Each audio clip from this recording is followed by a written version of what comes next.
Bayang magiliw, perlas ng silanganan, alam ng puso, sa dibdib mo'y buhay.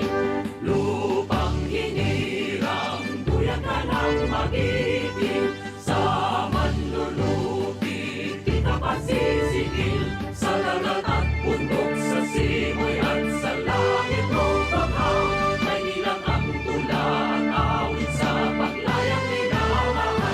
Ang kisap ng watawat mo'y tagumpay na nagdidinig, ang bituin at araw niya kailan pang may magdidilim. Lupa ng araw ng walang pagsinta, ay langit sa atin mo. Aming ligaya na pag may mamapit, magmamatay ng dahil sa'yo.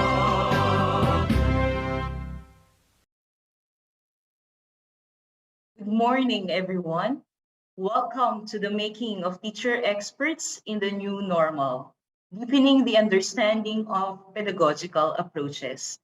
We are much grateful that you can join us in this webinar to learn and talk about pedagogical approaches in this ever-evolving teaching learning setup. Hello to our participants tuning in via Zoom, Facebook, and YouTube Live. I am Erlene, and I will be your host for this morning. This webinar, which is a joint initiative of the Department of Education and CMU Initech, serves as a kickoff event of a research study on pedagogical approaches. During this webinar, we will hear from experts from the academe about the 5 pedagogical approaches as mandated by the law. So these are reflective approach, constructivist, collaborative, inquiry-based, and integrative approaches, or what we call R2I 2C approaches.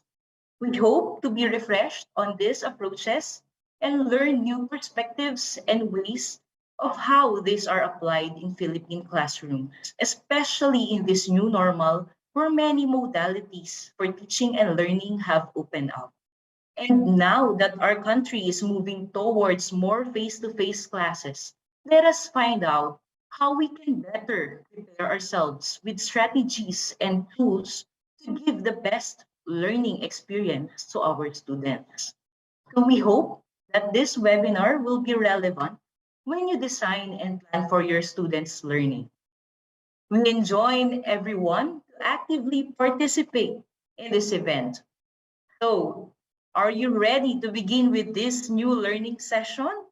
I hope you all are. So, to formally begin the webinar, let us hear the welcome remarks to be given by the Undersecretary for Curriculum and Instruction of the Department of Education, Dr. Diosdado San Antonio. My greetings to our colleagues from the CMU Inotech, ably headed by Sir Mon Bacani. This event, the Making of Teacher Experts in the New Normal, deepening the understanding of pedagogical approaches, is of course a dream come true for me. I have long really thought of finding evidence on the different pedagogical approaches mandated by our law, RA 10533, and how this is actually happening in the field. So this initiative, I understand, is part of that research project we in the Curriculum and Instruction strand and the CMU Inotech will work together so that again we can provide the evidence in making sure that the reflective, inquiry-based, integrative, collaborative, and constructivist pedagogical approaches are 2Is, 2Cs, my own acronym for the pedagogical approaches, could be really further deepened and intensified, because I am also of the belief that while it is true that perhaps we are the only country that has a law mandating specific pedagogical approaches, I also am of the belief that indeed when lessons are delivered highlighted by being reflective, being inquiry-based, being integrative, collaborative, and constructivist. Learning will be deepened, and hopefully the better implementation of these pedagogical approaches will also be among the keys to our pursuit of higher learning outcomes, because we are all aware that indeed there's a need for the whole country to work together in reversing the not so encouraging trend as far as quality is concerned. Mabuhay po kayo, and God bless. Thank you very much, Yusek San Antonio, for the warm welcome and for emphasizing the importance of enhancing or strengthening the implementation of pedagogical approaches in pursuit of better learning outcomes of our learners.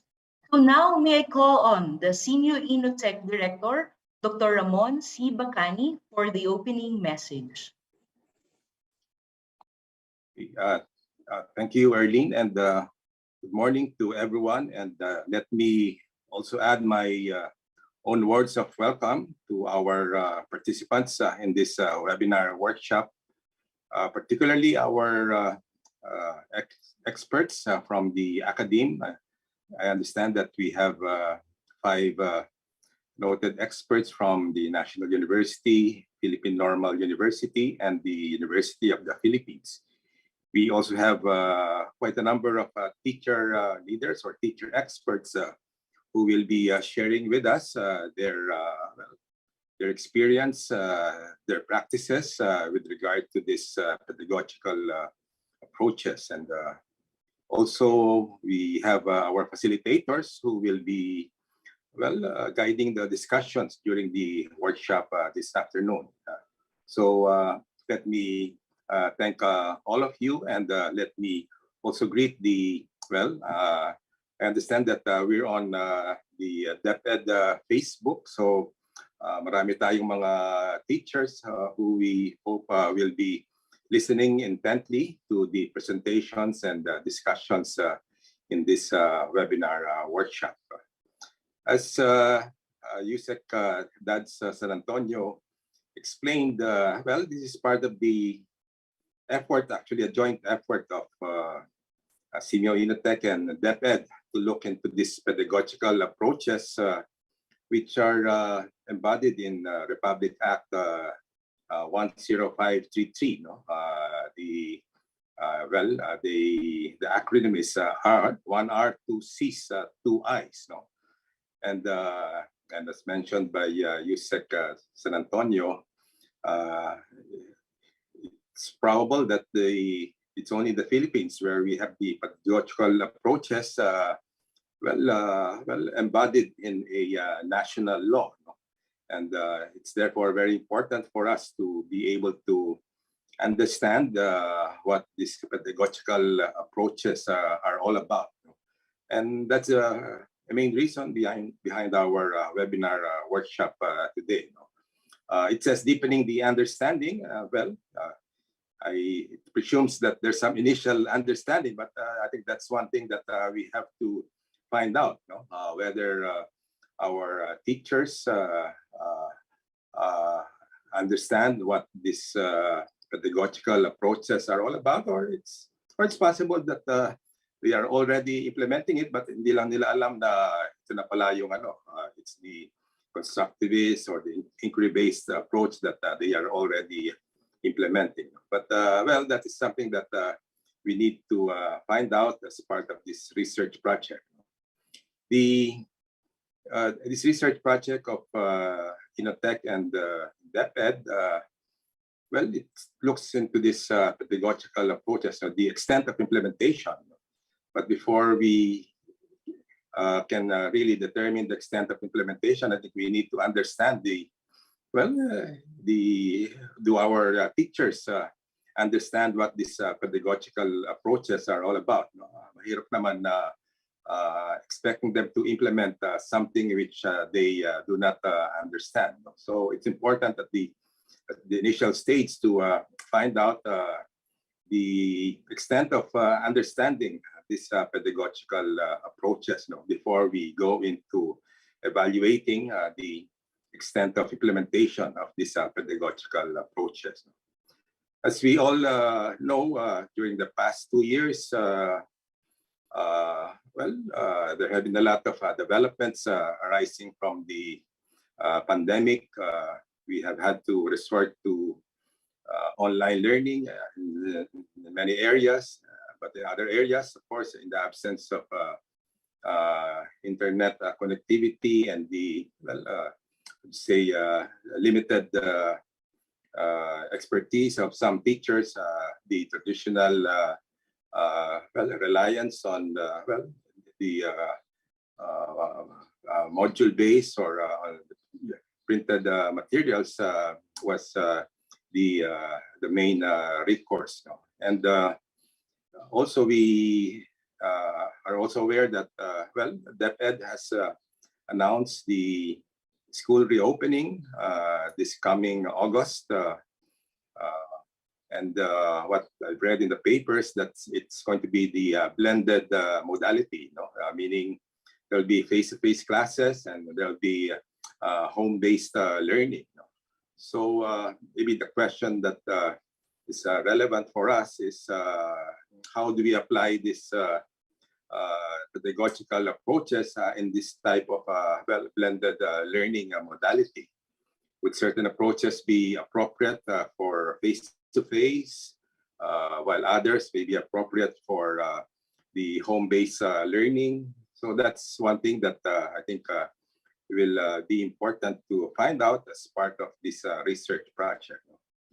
The research project is also intended to identify later on the policies and programs that need to be initiated by the Department of Education.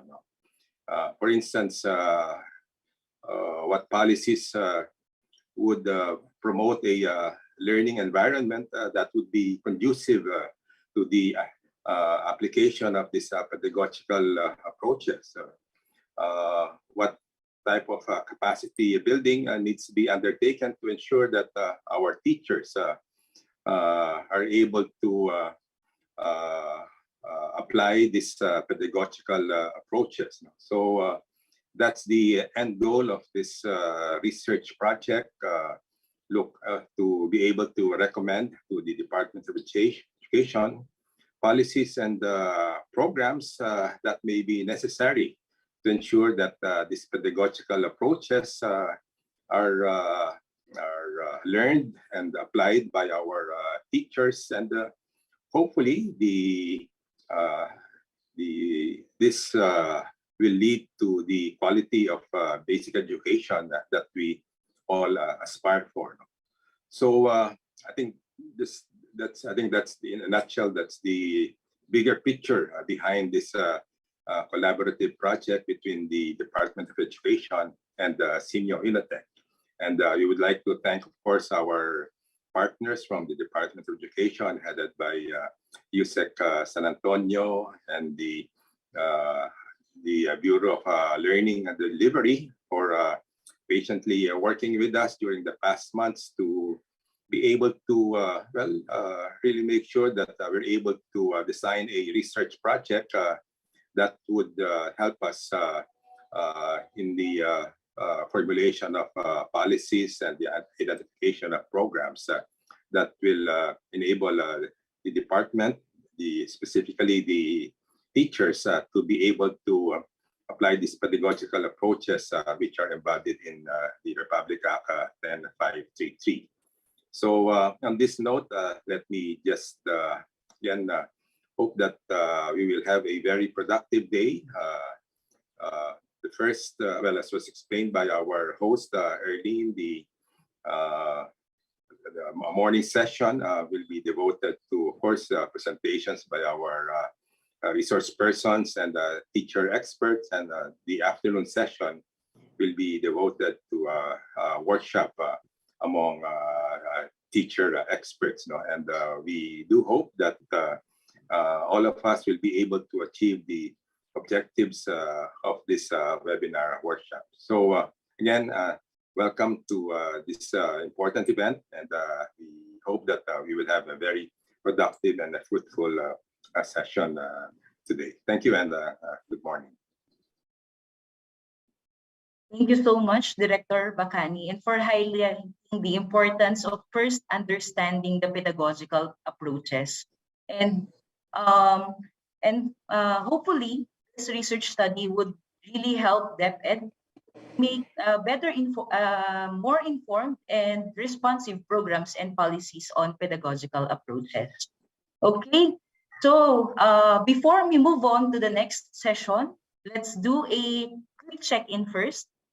So we prepared a Mentimeter, and we'd like to know how your teaching experience has been for the past years or months. So in one word, please share your experience. So you can go to the link provided in the chat box or in the comment section for the Facebook and YouTube participants. And you can also scan the code as you can see on the screen, or you can also go to menti.com and enter the code on the screen.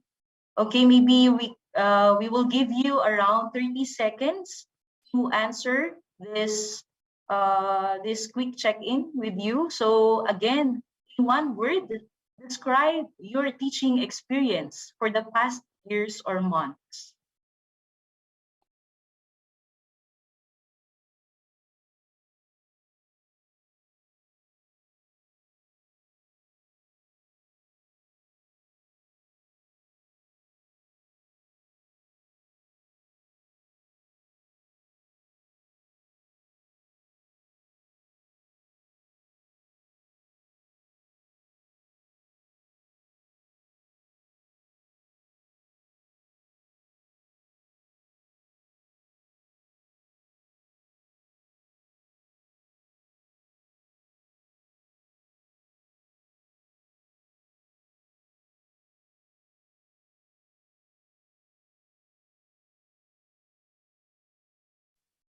Okay, I hope most of you have already provided your answers.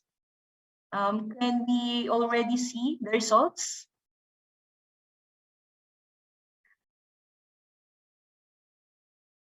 Okay, it's still moving, but most of you found the last years or few months challenging. Okay, I can also see exhausting. More on the positive side, there are exciting, wonderful, and fruitful. Satisfying. Okay. All right. Okay, so thank you for letting us see a glimpse of your experience in this non-traditional teaching setup that we have since the pandemic.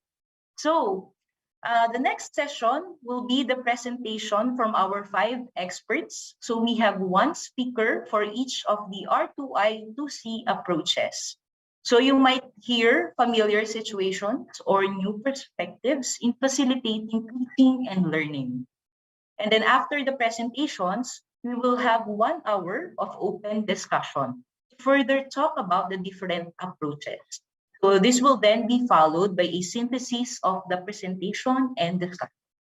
Okay, first to give you some context of the presentations, let me give you a short background on the R2I 2C pedagogical approaches. So why are we so focused on these 5 approaches? So as mentioned before, the R2I2C pedagogical approaches were mandated by the Enhanced Basic Education Act of 2013 in alignment with the K-12 curriculum, which is learner-centric.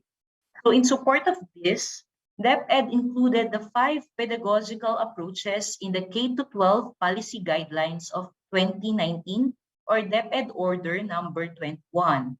So in this issuance, each pedagogical approach was defined, and the use of these approaches was further solidified in the implementation of the new basic education curriculum. So since these approaches are prescribed by the law, teachers are expected to, of course, apply them to effectively implement the K-12 curriculum. And given the recent modifications made in instructional delivery in all schools in the country, well, the application of these pedagogical approaches was somehow affected, so in one way or another. So it is important for us to recall the basics of the five approaches and understand how we can maximize them in the new normal. So I hope that has provided you with some context on why we are doing this webinar. And before we begin, let me just remind everyone that if you have any questions or concerns or would like to share your thoughts or experiences, please use the chat box or comment section. So we will try to answer your queries during the open discussion. Okay, so to help us facilitate the presentation and discussion, we have invited Ms. Regina Sibal. Ms. Regina is a licensed professional teacher and an experienced senior school administrator with a history of working in the instructional development and school management. Ms. Reg works actively towards her advocacies on education, peace, women and gender issues, literacy through storytelling, teacher training, and transformative leadership. Ms. Reg is currently the Senior Advisor for the Philippine Fit for School program of German Development Agency, GIZ, actively working with DepEd for the Water, Sanitation, and Hygiene in Schools program. She is also one of the conveners of Aral Pilipinas, a coalition of educators and education advocates for learning continuity and support of learners and education stakeholders. Ms. Regina, the virtual floor is yours. Good morning. We are honored to have 5 very distinguished education experts as our resource persons today. So let me introduce our speakers or resource persons for this morning. Our first speaker is Dr. Jesse Barrett. He is an author, a educator, a trainer, a researcher, and a teacher by profession. He currently holds a PhD in Applied Linguistics and is currently the Dean of the College of Education, Arts, and Sciences at the National University and is an author and resident trainer of CNE Publishing. Prior to becoming a dean, he used to be the head of the Research Center of the National University, editor-in-chief of Rex Publishing, and a professor at some of the top universities in the Philippines. And he was cited as one of the top scientist scholars in the Philippines and one of the most productive researchers in the field of education and language and linguistics in the Philippines by two international rankings, that of the Project Acumen funded by the European Commission and the Appler-Dogger Scientific Index.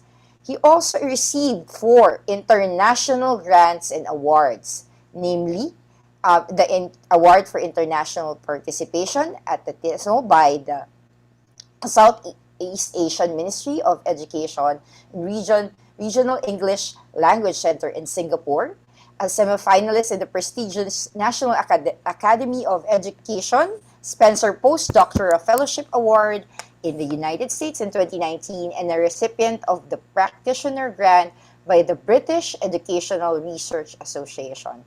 As an international scholar, he has been invited as a visiting researcher or fellow by many Asian universities and organizations, some of which are the University of Economics in Ho Chi Minh City in Vietnam, Lanzhou Jiandong University in China, the Simeoy Regional Language Center in Singapore, the Islamic University of Kalimantan in Indonesia, Mahasakaram in the University of Thailand, and Walji University of Arts and Sciences in China.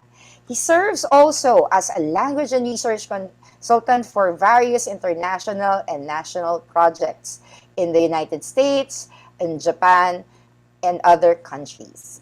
He has conducted numerous workshops and seminars all over the Philippines and abroad, and he is also known for his writing, research, and business communication and other scholarly journals.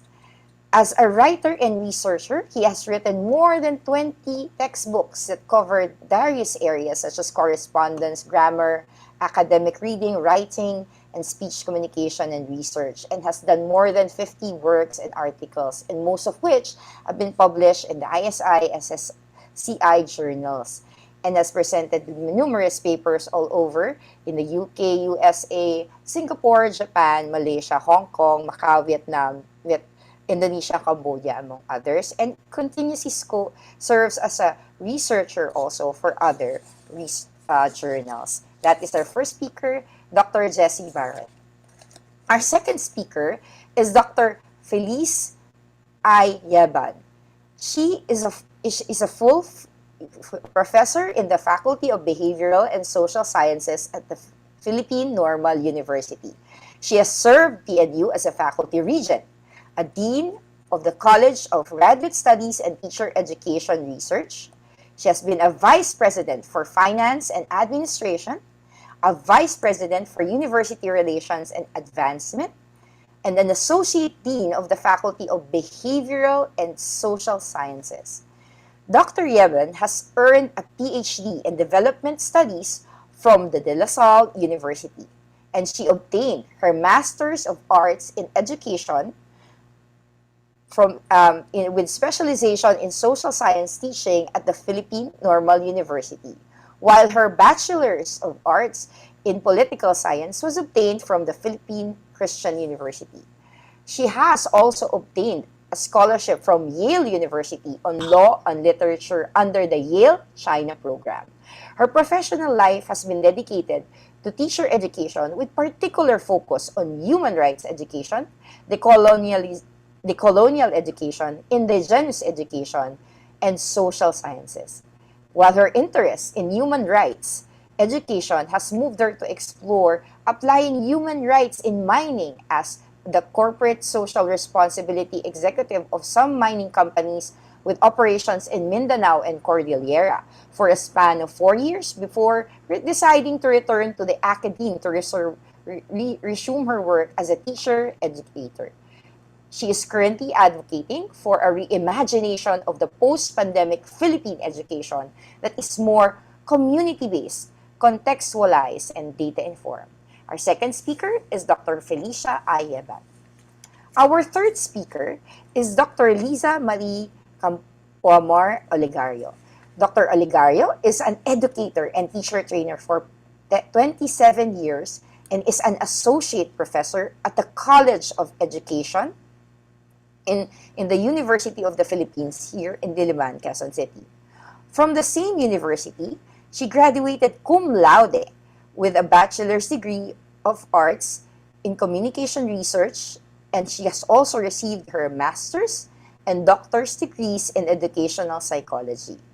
She also had training in counseling psychology from De La Salle University. She has conducted seminars and has been involved in research concentrating on action research, project-based learning, classroom management, democratic education, effective teaching, mental health, test construction, and critical and creative thinking. Some of her papers have been presented in national and international conferences and have been published in referee journals. Dr. Liz has been nominated in almost yearly for the Search for an Outstanding Teacher since 2010 and until the present, and was awarded the Gawad Colegio Teaching Award by the UP College of Education in 2011 and 2014. So that's our third speaker, Dr. Olegario. Our fourth speaker is Dr. Maria Nympha Joaquin. She is a full professor in UP Diliman. She obtained her BS Mathematics degree from the UP College of Science and both her graduate degrees, Master of Arts in Teaching Mathematics and Doctor of Philosophy in Mathematics Education from the UP College of Education under DOST scholarships. She has further training on STEM education from Worcester Polytechnic Institute STEM Education Center in Massachusetts in the United States. Dr. Joaquin has been serving as a consultant, resource person, course developer, judge, trainer, and facilitator in various teacher training programs of UP, the Department of Science and Technology, the Department of Information and Communications Technology, the Department of Education, and some private institutions. She was actively involved in crafting DepEd's K-12 curriculum for mathematics in 2012 and is currently involved in its ongoing revisions. Her publications include journal articles, textbooks, and instructional materials for basic education as well as for tertiary education. Dr. Joaquin is also affiliated with the Philippine Council of Mathematics Educators, or MATHED, where she served as secretary from 2019 to 2021. And in 2020, she received the Dr. Milagros Ibe Excellence in Teaching Award and is also a recipient of one UP Professional Chair Award for Outstanding Teaching and Public Service for years 2015 and 2019. So our fourth speaker, also my undergrad teacher in education, Dr. Nympha Joaquin. Our last speaker is Dr. Rita Bumanglag Roscoe. Dr. Roscoe finished her Master of Arts in Education with specialization in Curriculum and Instruction in Social Science from the University of Minnesota under the Fulbright Hays Exchange Program, and her PhD in Curriculum and Instruction from the Philippine Normal University. Dr. Roscoe is a teacher educator and a specialist in curriculum instruction and social science education. She has also served as a resource person and a teacher trainer in national and regional training workshops in the area of curriculum development, outcomes-based education, social sciences, social studies and science instruction, global citizen education, gender and peace education. She is also an international consultant or national consultant in curriculum development, academic supervision in girls' gender education in selected countries through ADB-assisted and UNESCO appeal projects, and GCED curriculum development and integration in the Philippine projects. She continues to be a flexible learning tutor in the PNU DepEd LISCUP training programs and the CIMEO Initec and DepEd Excels, or Excellence in School Leadership for Southeast Asia project from 2008 to 2014. Dr. Roscoe also performs other roles other than wearing her educator hat as a mentor, as a faculty advisor of the middle managers class of Public Management Development Program in the National Government's Career Executive Service Development Program in the Development Academy of the Philippines. Her vast experience as an educator include being a former full professor at the Curriculum and Instruction, former dean of the College of Teacher Development, and head of University Curriculum Management and Instructional Materials Office, or UCMIMO, of the Philippine Normal University.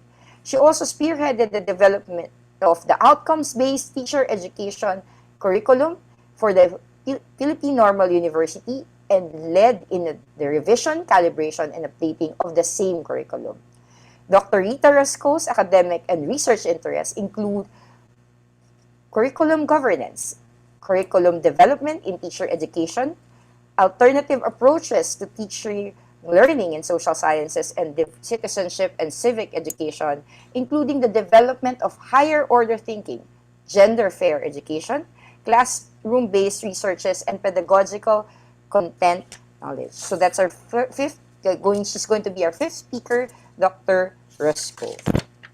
So at this point that you know our distinguished panel of speakers, let us now begin. We now call on our first speaker to talk about the constructivist approach, Dr. Barrett. Go ahead, Dr. Barrett.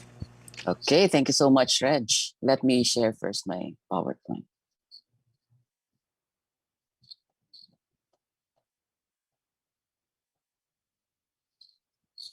Okay, so I hope the PowerPoint is clear.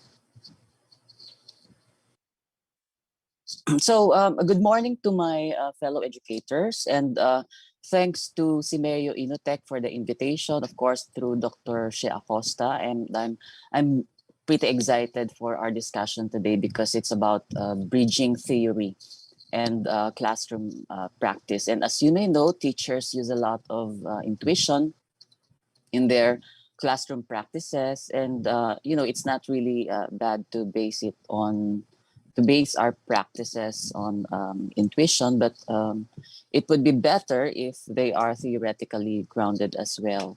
And one of the most dominant learning theories now is constructivism. That's why we will talk about how we can operationalize it in our respective classrooms. And I hope that you'll be able to revisit and reflect on your current practices and find ways to make them theoretically grounded as well.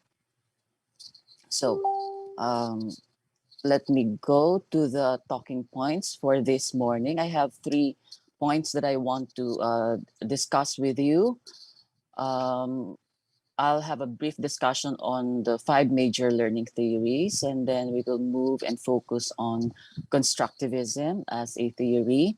And then lastly, we will go to ways on how we can apply constructivism in the classroom. So as you see, it moves from a theoretical standpoint going to a practical perspective.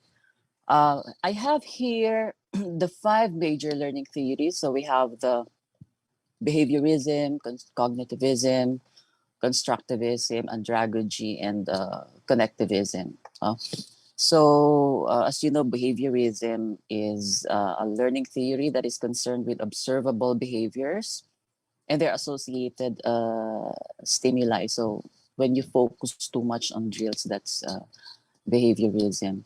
And then the second one is cognitivism. And the focus of cognitivism is when you explore learners' internal mental processes, such as attention and memory. And a good example of this is when you apply this in classroom setting is when you ask your students to use mind mapping tools. And then, of course, we have the third one, which is constructivism. I'll discuss the details later about constructivism. There are 2 additional theories that have recently emerged, compared to the 3 major ones. We have andragogy, and to simply put it, andragogy is related to adult learning. And then you have connectivism as well. No? So when you say connectivism, that's basically related to technology. So all of these theories focus on the concept of learning. Zoom in to constructivism. No? As I've mentioned a while back, constructivism is a learning theory. It can also be tagged as a theory. The primary focus of constructivism is it argues that students actively construct their own knowledge and that reality is determined by their experiences as a learner. It also argues that individual experiences make students' learning unique to them. So in short, students are active participants in the learning process and that they learn differently based on their own experiences. That's why constructivism highlights the value of differentiation or differentiated instruction. No, and we can look at constructivism from 2 vantage points. No, constructivism as an overarching pedagogical theory, but you can also say constructivist approaches. Remember that a theory is different from an approach. No, so constructivism can be an overarching pedagogical theory or learning theory, but it can also refer to constructivist approaches. And what are these? Some examples of constructivist approaches, no, at the level of approach, is we have performance-based approach, we have the task-based approach, project-based learning, problem-based learning, collaborative learning, reflective learning, inquiry-based approach, and cooperative learning. So if you will see the four other approaches, no, that will be discussed this morning are under constructivism as a learning theory. So that's why you will see a lot of overlapping discussions this morning. Now, let me show you the three different types of constructivism. So we have the cognitive, social, constructivism. So when you say cognitive constructivism, meaning is cognitively or mentally, constructed by an individual. So it means that we construct knowledge. We construct knowledge based on the interaction between the new knowledge and the student's current knowledge, through mental processes. If you're familiar with the theory, the schema theory, somehow related to that one. But the role of the teacher here is you will assist. You will assist students in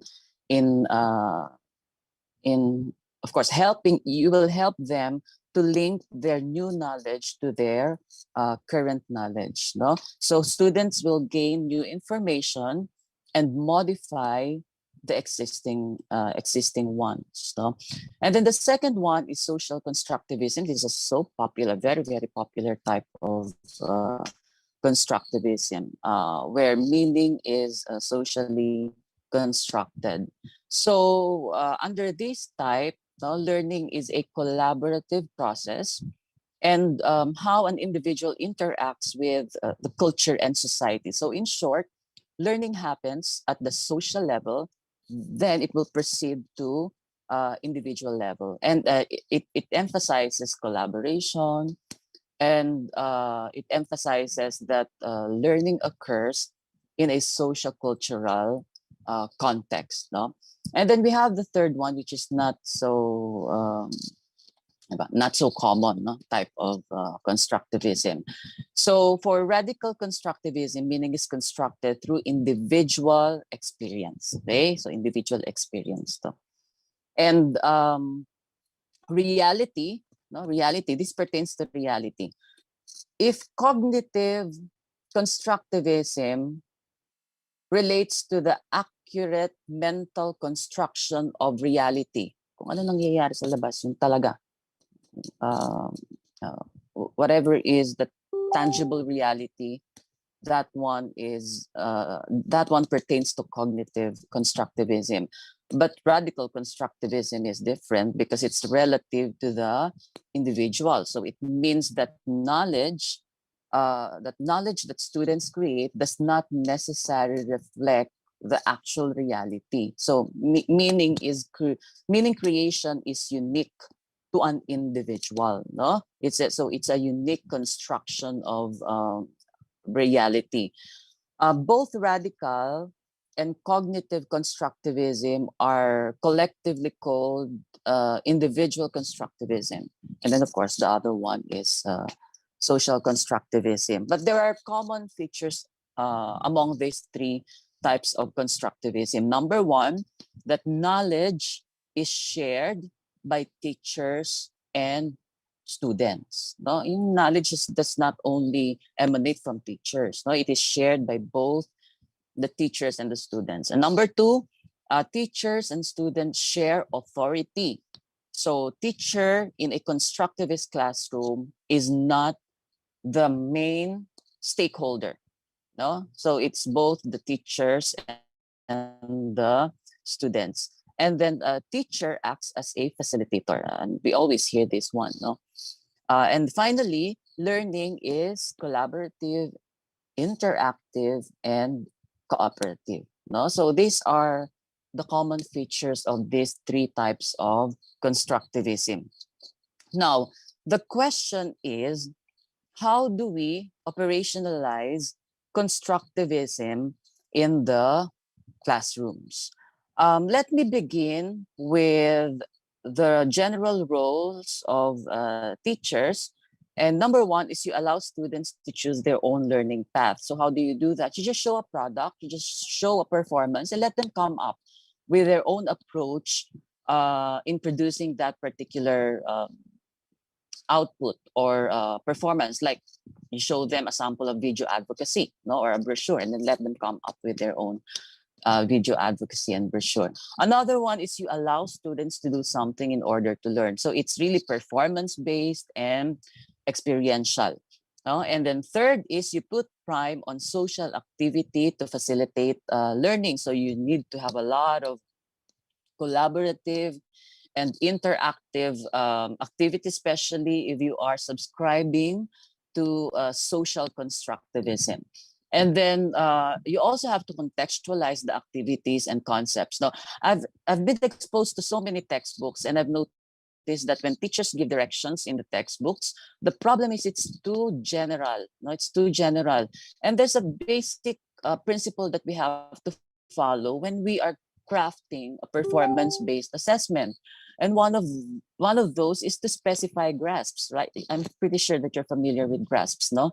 G is your goal, R is role, A is audience, S is setting, P is performance and product, and then S is standard. So you have to specify those things in your directions, no? So to contextualize the activities and concepts.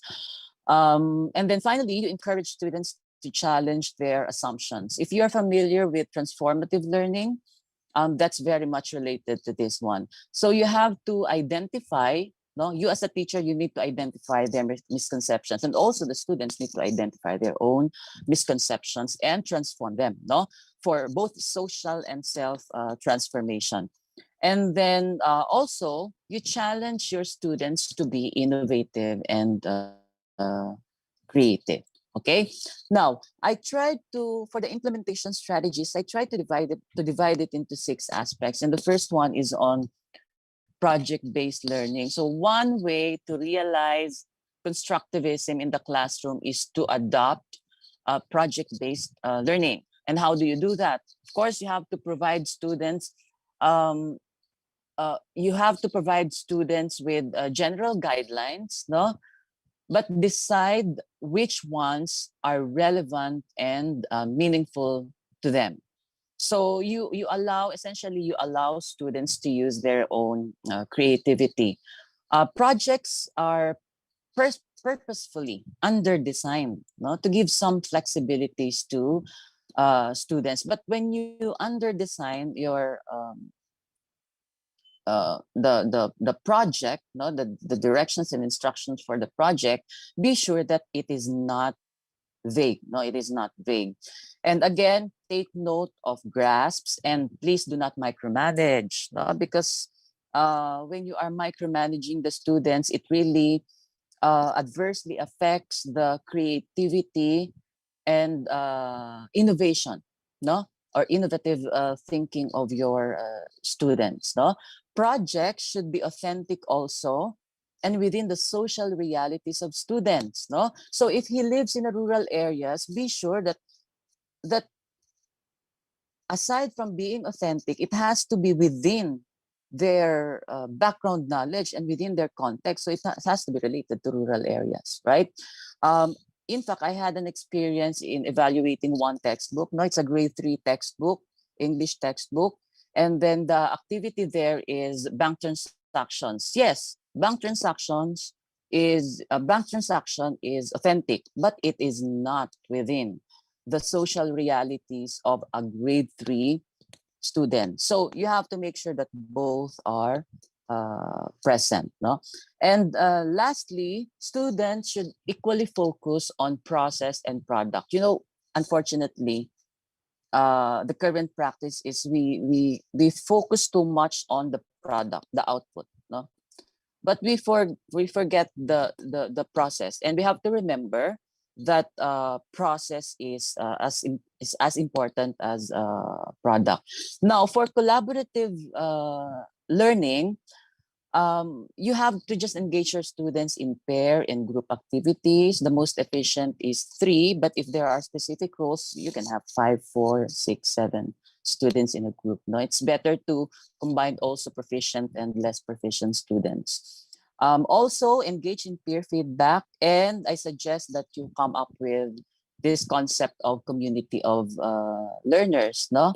um, COP. So just try to check how you can probably implement the concept of community learners in your respective classrooms, and allow students to mentor other students. So that's for collaborative learning. Since I have very few minutes na lang, let me proceed to the next one, which is higher order thinking.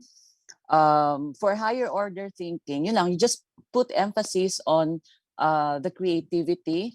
No, let students use their creative skills. Engage them in self-assessment. Reflection is very, very important. No, and peer assessment. The problem with the current classroom now is we are relying too much on teacher assessment.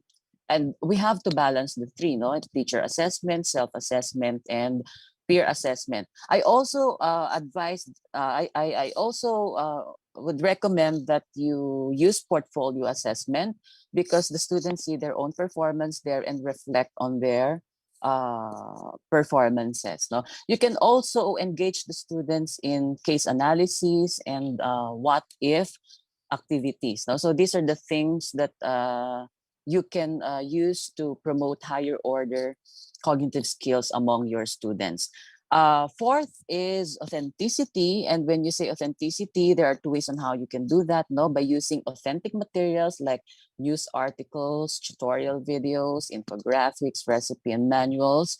And along with authentic materials are authentic tasks. And what are those? Bank transactions, interview, news writing, business presentation, and also you can invite, no, you can invite real world practitioners and experts in the classroom. So you can invite farmers, lawyers, doctors, researchers, computer experts, etc. And you also have to focus on projects that are primarily student prompted. No, so if even if you give topics to your students, try to list a lot of possible topics, so the students can choose the best and the most appropriate topics and projects for them. The fifth one is related to safe learning, and when I say safe learning, students are involved in creating classroom policies. That's very important, and their implementation. No? So students become more accountable and committed if they are co-creators of policies. You also create a classroom that has a culture of support and trust. So again, do not micromanage. And then you have to establish an open communication channel. So you can have help desk, consultation period. It has to be, these things have to be clear to your students, but you have to set boundaries. Otherwise, your personal time and space may be violated as well. And when it comes to assessment, I suggest that you use a multi-componential assessment to gain a clear picture of students' progress and competencies. When I say multi-componential, you're using different types of assessment. You know naman that we have several types: summative, formative, assessment for learning, assessment as learning, of learning, open-ended, close-ended, etc. No, so many types of assessment. So try to use multi-componential assessment. And same with policies. Let students be a co-creator of the assessment tool, like rubric and criteria. Just ensure the validity and reliability of the tool, no? Even if there are co-creation between students and teacher. And also, um, try to put traditional assessment, no? The traditional assessment should take a backseat. So as much as possible, you emphasize performance-based and experiential learning, because in that way, you can really realize, no, the principles of constructivism. And then finally, let them be engaged mentally, emotionally, and physically. So that's why the learning goals need to cover cognitive, affective, and psychomotor dimensions. So to summarize, no, constructivism has its own advantages and disadvantages. We just need to use it purposively to make it relevant. And as shown, effective teaching is not just an art, it's also a science. So all the things that you do should be based on logic, sense, and evidence. No? So you have to align it to established learning theory like constructivism, and make sure that there is a clear alignment also between the theory that you adhere to and then the classroom practices that you also do, no, in the classroom. And then finally, and because technologies continue to dominate the field of education, we might consider embracing other sub-theories and theories like social constructivism and connectivism. So with that, thank you so much. And I'll give the floor now to the facilitator.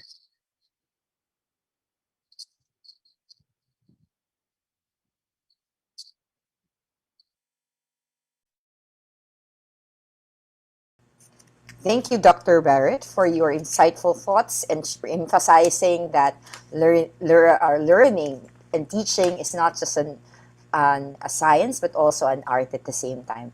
To learn more about another approach that Dr. Barrett also mentioned, to consider the collaborative approach, we now call on our next speaker, Dr. Felicia Yaban. Good morning, everyone.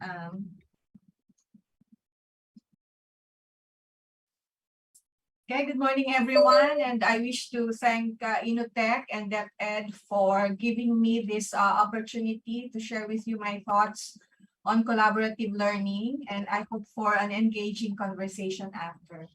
I'd like to start with the premise that today students are no longer the people our educational system was designed to teach, and this is according to the author Mark Prensky. He wrote The Digital Natives and Digital Immigrants. And as teachers, we are considered as digital immigrants because we learn to use computers and the internet at some stage in our lives, right? And in my case, that was in the 1990s. While our students, on the other hand, are digital natives, having been born during the digital age, or at least having been born when Wi-Fi signals are already commingled with the air we all breathe. And they are always attached to a phone or other devices. They are very technologically intuitive. There is a consensus among education experts that the current system of education could be likened to a factory resulting from the industrial age. It is an input, throughput, and output model. The school system is one giant machine that learners will have to go through and come out of the system as the desired output. No, that's the product. But that education paradigm, according to experts, has already reached its end. The pandemic has placed the proverbial final nail in the coffin. And there are three triggers that force us to rethink education. First, the expanding online world and the affordances of ICT tools have relocated the place of the teacher as the guide on the side and not the sage on the stage. Digital tools amplified what students can learn and from whom. These tools gave rise to digital learning, which is non-linear and rhizomatic, meaning from being linear to something very messy. Second trigger is that the purpose of schools is to develop lifelong learners. And that means we have to teach with ourselves as the teacher to eventually wither away, and our students to break free from supervised teaching, where we are not the only teacher assigned to them that particular period or subject, but many others, both human and non-human, meeting their learning needs. When that happens, we have successfully developed self-determined learners who have clear learning goals, or they are being autonomous, intrinsically motivated or being responsible, and able to assess their own competence, and they know the competence level they want to achieve for themselves. research findings have expanded and deepened our understanding of how learners learn. And I think part of this was already discussed by the previous speaker. But as teachers, we need to inform our practice with new understandings about how learners learn best, which boils down to active and interactive learning. We can learn from Vygotsky, where he claims that students learn better through collaboration than solo experiences. Or from Bandura, that we learn with our environment. No? Learning is social. And Vygotsky again, knowledge is socially constructed. Knowledge lies not only within the individual, but in the individual's physical and social environments. What people learn, according to Leib and Wenger, what people learn, see, and do is situated in their role as a member of a community. According to George Siemens, the connections that make it possible for us to learn in the future are more important or more relevant than the sets of knowledge we know individually in the present. In other words, if we still keep teaching things that can be Googled, we are not teaching at all. Ganun na yung level of demands from us as teachers. Having known this, how then do we facilitate the evolution of Filipino learners from dependent to independent to interdependent learners? No? And there are three emergent pedagogies such as utagogy, pedagogy, and cybergogy to implement this, no, to approach this. No. For this presentation, I will merely focus on pedagogy because collaborative learning, the counterpart for promoting collaborative learning is pedagogy. Pedagogy is an approach to learn something together, and please take note of the underlined and emphasized concepts. No? So collaborative learning is an approach to learn something together and build on what each knows. Those engaged in collaborative learning capitalize on each other's skills and resources and are accountable to the co-learners in a learning community. Collaborative learning is different from cooperative learning, but there are overlaps. Ika nga, may pagkakatulad pero hindi pareho. Okay? So siguro akala natin yung madali lang ang collaborative learning. No? Baka akala natin collaborative learning na yung practice natin, yung pala cooperative learning pa lang. Experts are saying that cooperative learning is for knowledge learning. In other words, it is good for mastery learning. But collaborative learning is good for knowledge building. So it's like a continuum. Okay? So ito yung commonalities nila. No? You can do plenary, pair, marami tayong tinatawag dito, think, pair, and share, triad, big groups, small groups, or base group from the very start of the school year.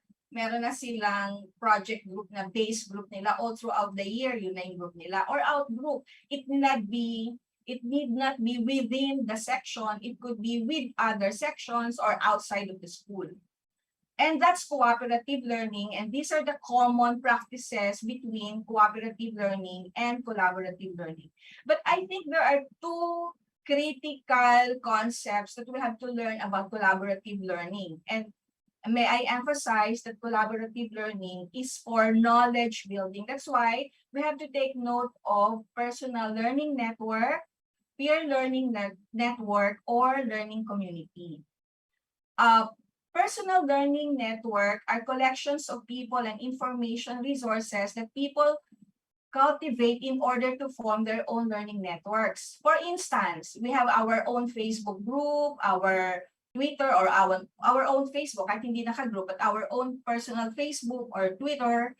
The kind of people we have as friends in our social media will somehow influence what we learn. That is why it is not advisable that we have friends who belong to the same political views, to the same social status. We have to have friends in our Facebook that have diversity, no, that can provide us with diverse views, and we learn so much from them, no. So social media, for instance, we can build a personal learning network through our social media. Pero hindi lang yon, no, hindi lang yung social media. That is just an example. Okay, another is the peer learning network, no. Yung peer learning network is what is your community of learners. For instance, ako, ang community of learners ko, I have human rights educators. On the other, some of my other communities, mga decolonial feminist educators. So I really learn from them. So the point of collaborative learning is helping our students to develop their own learning communities. In other words, this is not just a strategy that you use for a particular day or a particular topic. We have to start designing the entire academic year or school year, because now the point is to design learning experiences. And when we design learning experiences, we have to embed already collaboration into the learning experience. So the purpose of the entire year is not just for our students to experience learning from their peers, learning from you as teachers.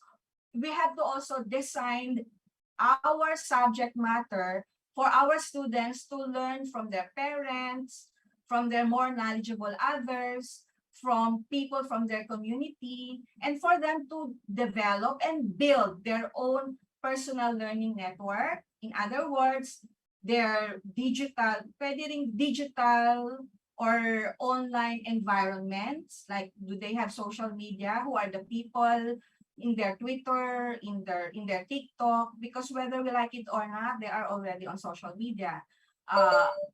Their Facebook account, or meron pa silang iba pa, no? Tayong matatanda na lang ata ang nasa Facebook, nasa Discord na ang ating mga students.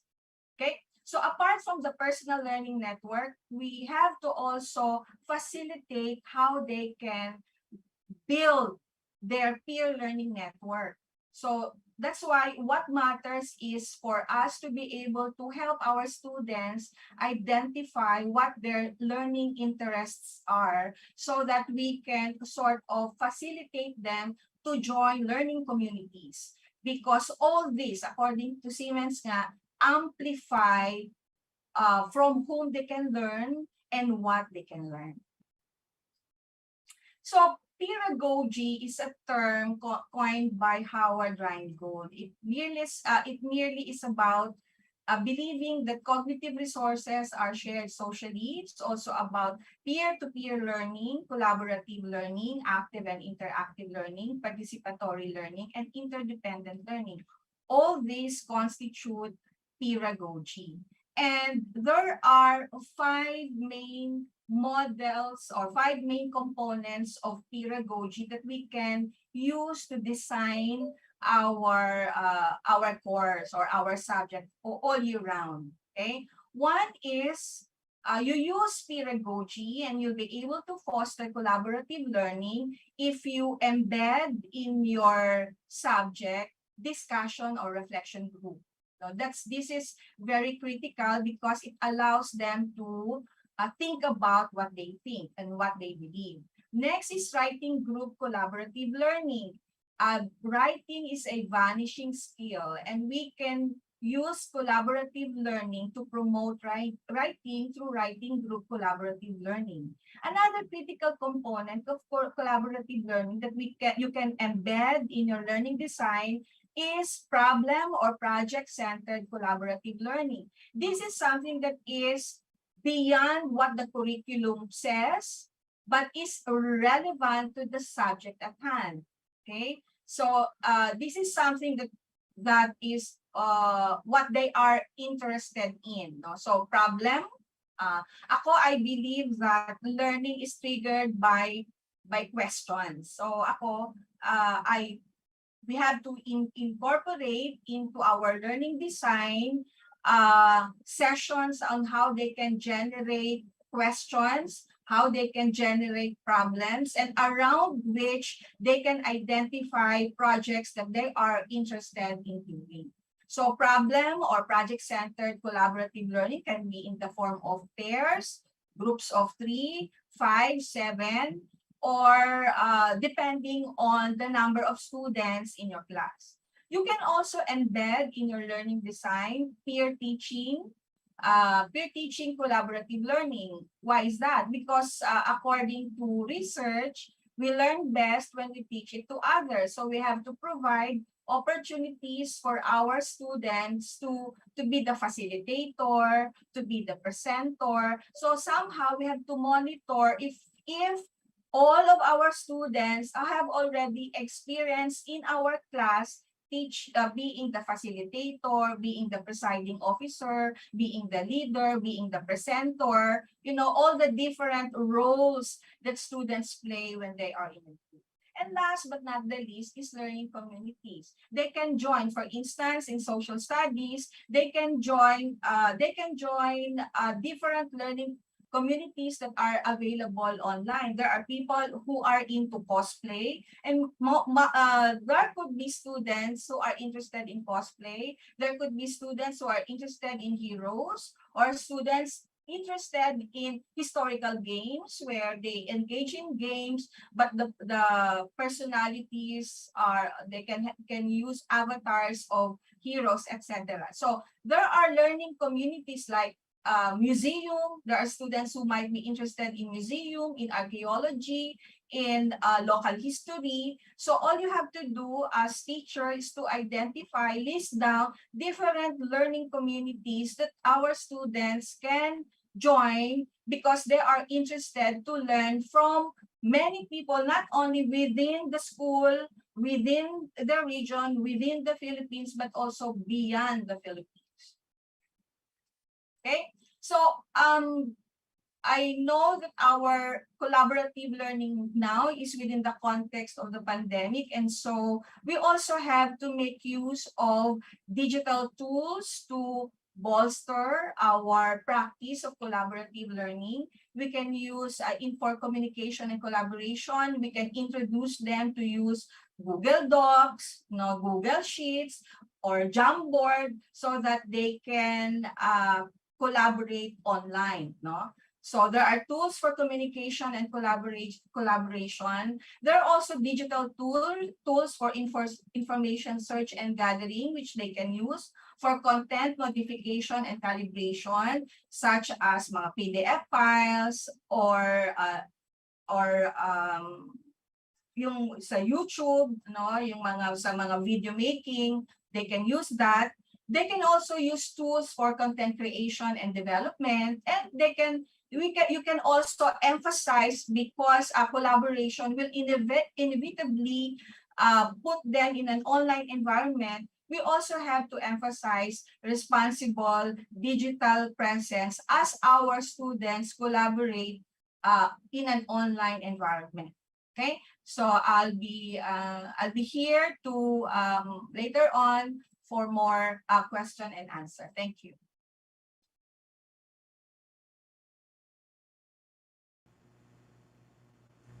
Thank you very much, Dr. Yemen, for your talk about the collaborative approach and reminding us of the importance of really working with peers and also working upon different networks. At this point, we now call on our third speaker to talk about the inquiry-based approach, Dr. Nympha Joaquin.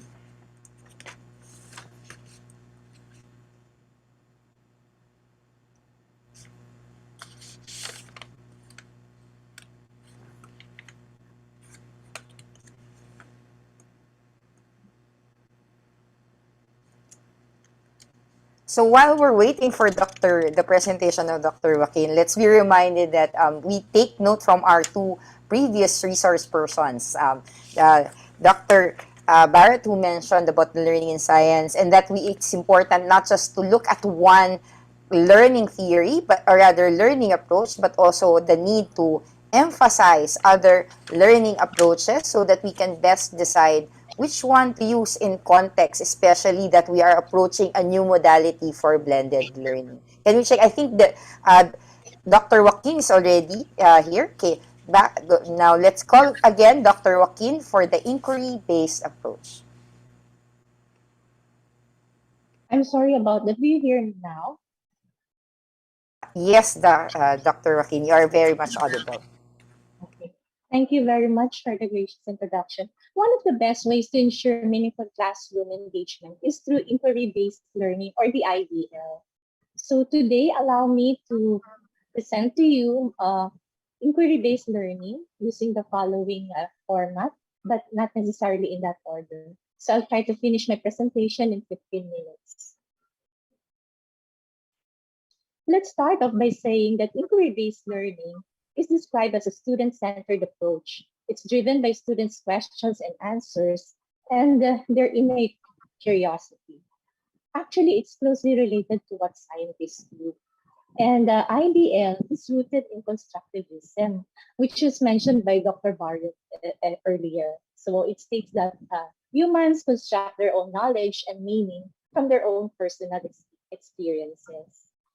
John Dewey, a proponent of constructivism, emphasized inquiry and the integration of real-world classroom activities. He even outlined several important aspects of inquiry-based learning, such as defining a problem, formulating hypotheses, and conducting tests. But even before constructivism was established, IBL's ancestry can already be traced as far back as the time of Socrates. As we know, Socrates engaged his students and led them to deeper understanding of concepts through dialogues and posing questions. And these are all precisely the general characteristics of IBL. So posting questions and answering them through helpful activities. In 2015, Perdasa and colleagues presented the IBL framework.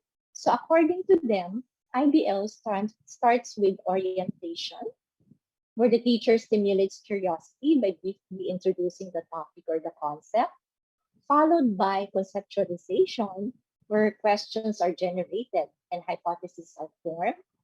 The next is investigation, where students discover the answers through varied engaging activities designed by the teacher, or through reading, exploring the internet, interviewing, or conducting an experiment, and then validating their hypothesis using the data or information they have gathered. So this could be done collaboratively, as discussed by Dr. Yevan. Lastly, conclusion, where they establish their answers. So they try to answer the problem posed. Actually, some theories would ask a fifth one, which is sharing or communication. It is where students present and inform others about their findings and new learnings. So in the framework, discussion and reflection is found throughout the phases of inquiry. As an example, in a science lesson, okay, on digestive system, so the teacher can give a brief introduction on the topic and then present students photos of different parts of the body involved in the system, perhaps in a puzzle form. So from there, the students would generate their questions such as, where does the food travel as it enters the mouth and leaves the body? Or why do we have large and small intestines? Or in which part of the body is fat broken? So from there, they may read and explore the internet, find the answers. They may rearrange the puzzle pieces while discussing among themselves. And with the guidance of the teacher, they make their conclusions and share with the class their questions and answers. They can even prepare visuals like posters or infographics about this. So actually, there are many levels of inquiry according to Banchi and Bell. First, the limited or confirmation inquiry. This is where students confirm a principle through a given activity. The results here are already known by the teacher in advance. But in structured inquiry, students investigate a question presented by the teacher and follow a prescribed procedure. There's no predetermined answer here and in the next levels. So the next one is guided inquiry. This is where students investigate a teacher-presented question and design their own procedures. Lastly, for open inquiry, students investigate questions that they themselves formulated using procedures that they themselves designed. So it's really very much open. The two topmost levels are usually used in project-based learning and design thinking approaches. As you may have known, IBL comes in many forms, no? Um, yeah. It's like a virus that has many variants. Some of them are problem-based learning, project-based learning, which was discussed by Dr. Barot, and even design thinking. So how do these variants differ? You know, we oftentimes hear about PBL as problem-based learning. Here, students are given a problem for which they will find a solution. For example, a social studies teacher may ask the students to pose a solution to the Russia-Ukraine conflict. So the students then will conduct their own research, to answer the problem. The teacher may provide a list of procedures as in structured inquiry. They may give them references for reading and links to videos that would help them answer the problem. Or the teacher may choose not to provide students with these and just let them decide for themselves how to answer the question. This now becomes guided inquiry. In a math class, another example, instead of traditionally asking students to compute for the area of a shaded figure, the teacher may show a picture of an actual area, say a garden, to be planted with Bermuda grass. So, without giving the actual dimensions of the garden, the teacher would ask the students to come up with strategies on how to compute its area. So this practical real life problem could make them appreciate their lessons in math, which is oftentimes presented as abstract. On the other hand, PBL as project-based learning is usually multidisciplinary and has and as the name implies, requires students to work on a project. So this project is very much different from the usual project like making maps or collages. An example would be teachers may ask a class to organize a book reading event, a debate, or cooking festival, or even a sports fest. These projects involve application of skills learned in at least two subjects. In cooking festivals, where students explain how they make their original recipes in Tagalog or mother tongue, skills in EPP and Filipino are integrated. On the other hand, in holding sports fest, PE and English skills may be reinforced. Now, how does this differ from design thinking, which has become a buzzword and which is also considered as another variant of IBL? Actually, in design thinking, students are expected to innovate and produce a product that they can prototype and test. So the key feature here is prototyping. This is now being used in senior high school capstone projects for the STEM track. So students are required to create a product, and this variant acknowledges that students have the potential to innovate or invent new materials. So now let me ask you, how familiar are you with these popular inventions made by kids or teens? Can you identify the products and the inventors and tell us at what age they created them? So let's start off with this. What is that? Oh, that's correct. It's a trampoline, and it was invented by George Mason at age 15. He got the idea from watching a Chappies app. Next is, what do we see on the Christmas tree? The Christmas lights. Okay, Christmas lights that replace the hazardous candles on the Christmas tree was invented by a 15-year-old Albert Sadaka. Next, what do you see there? Something that helps us swim faster, invented by Benjamin Franklin himself when he was 11 years old. So it's the flippers. Next, what do you see there? The popsicle by Frank Epperson. At 11 years old, he discovered, actually, he discovered this as accidentally. He left a stirrer in a glass of water filled with powdered soda during a cold winter. So when he woke up in the morning, what he found out was the prototype of the popsicle that we love to eat, especially during summertime. Okay. Next, what do we have there? Oh, it's the Braille. It was invented by a 15-year-old blind Louis Braille.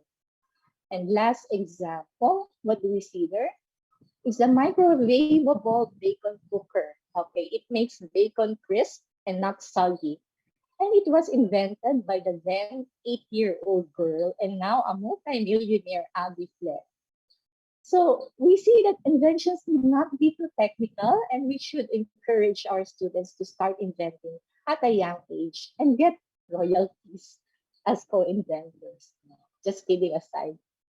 Okay, moving on the roles of the teachers and students. As you see, this approach is really student-centered because it requires active participation on the side of their, the students to find answers to the questions. So the students themselves are the problem solvers. They are the researchers. They are the designers and the creators. So the main role of the teacher is to act as a guide or facilitator. He's not an authoritarian source of all knowledge, but he could be a co-creator. So what now are the advantages and disadvantages of IBL? Because students' voice matters and IBL capitalizes on their curiosity, students are highly engaged and motivated to study. They experience ownership of their learning, which lead them to better mastery of concepts and retention of knowledge. PBL is inclusive and nobody feels left behind. So research says it also improves student self-efficacy and confidence in the subject area, aside from improving academic achievement. PBL also develops among them problem-solving skills, resourcefulness, leadership, responsibility, and even social skills, aside from the 21st century skills such as critical thinking, creativity, collaboration skills, and communication skills. So, as regards disadvantages, the major challenge here is the time because IBL requires a considerable period of time for students to come up with questions and the right answers. Moreover, there are some students who have issues with speaking out, so they must be encouraged to express their ideas. On the side of the teacher, IBL demands of them to be adept at questioning. They must develop the skill and the art of questioning that provokes deeper thinking among children while sustaining their curiosity and interest. Furthermore, IBL activities require deeper knowledge on some concepts which the teachers themselves have to study and explore since investigation by nature do not have a complete solution yet. They don't have complete solutions yet. So in terms of lesson planning, the most appropriate instructional model that conforms to the tenets of IBL is the 5P lesson plan. So this has been extended to 6, 7, and even 19. Yeah?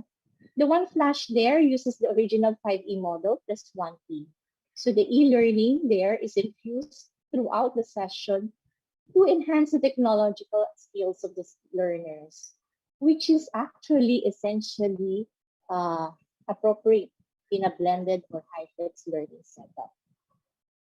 Now, here are some sample activities for HE for K-12 northstar.com. So we have brainstorming, interviewing, making models, posters, flowcharts, and infographics as mentioned by Dr. Barrett. They can have doing puzzles, experiments, prototyping, pitching, and gallery walk. Okay?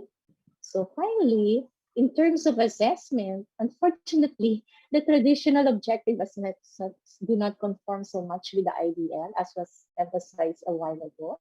We normally assess learning here via evaluation of projects or products or portfolios through rubrics and open-ended questions.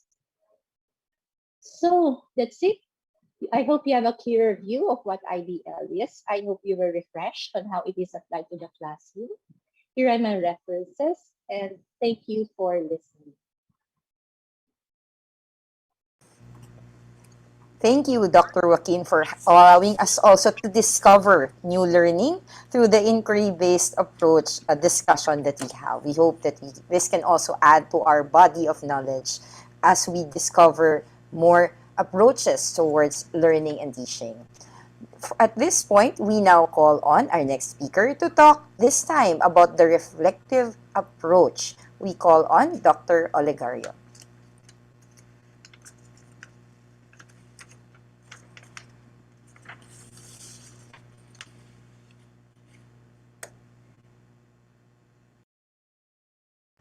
Dr. Olegario, you're on I mute. have to unmute myself, no? So again, good day everyone. I'm going to talk about reflective pedagogical approach, which is a necessary process for learning to be complete. In 2008, Genereux and Thompson stated, reflection is a seldom part of today's education, perhaps explaining why students think that learning is about memorizing facts. Does this quote still apply to you at present? I hope not, because our K-12 is supposed to be a shift from the traditional type of education towards the constructivist type of education, which is the overarching paradigm of the pedagogical approaches presented today.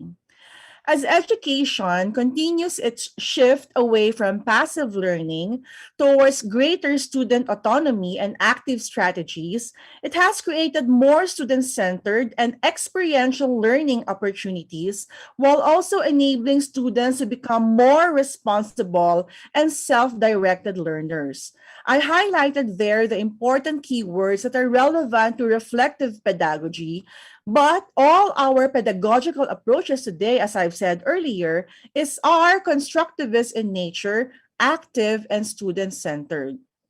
When we talk about reflective pedagogical approach, the main theoretical framework that earlier included it is the Kolb's experiential learning cycle, which stresses that the full learning process involves a contrasting concrete learning and the abstract conceptualization dimension, and the contrasting reflective observation and active experimentation dimension.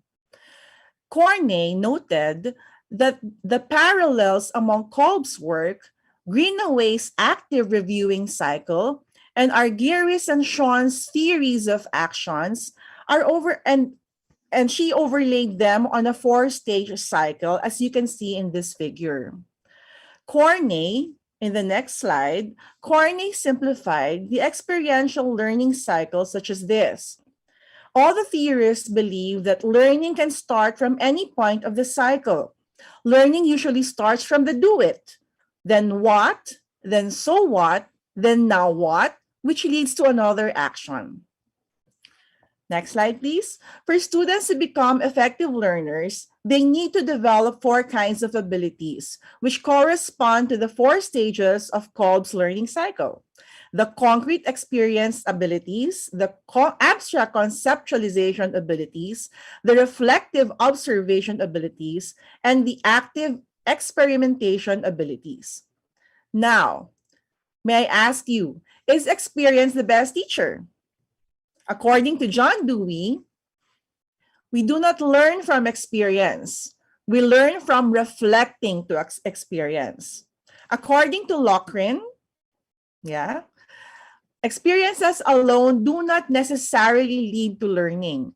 It is the active and conscious reflection of one's experiences, emotions, actions, and responses that are essential.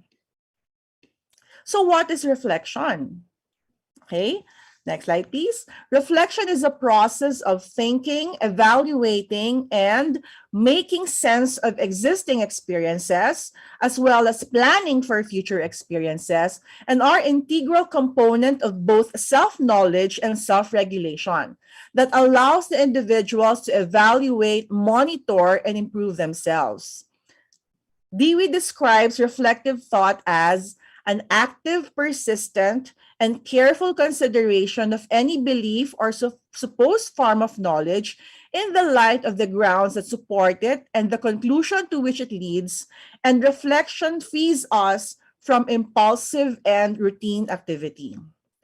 In contrast to a personal reflection, which may not necessarily move to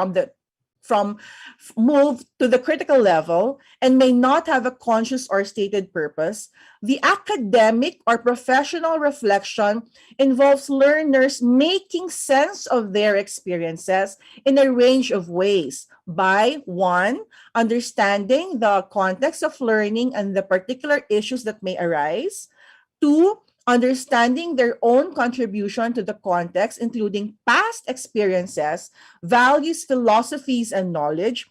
3, drawing on other evidence or explanation from the literature or relevant theories to explain why these experiences have played out or what could be different. And 4, using all of this knowledge to reimagine and ultimately improve future experience. Reflection is an active and dynamic process which can involve reflecting on action or the past experience, reflecting in action or an incident as it happens at present, and reflecting for actions or actions that you may wish to take in the future. Okay, so past, present, future.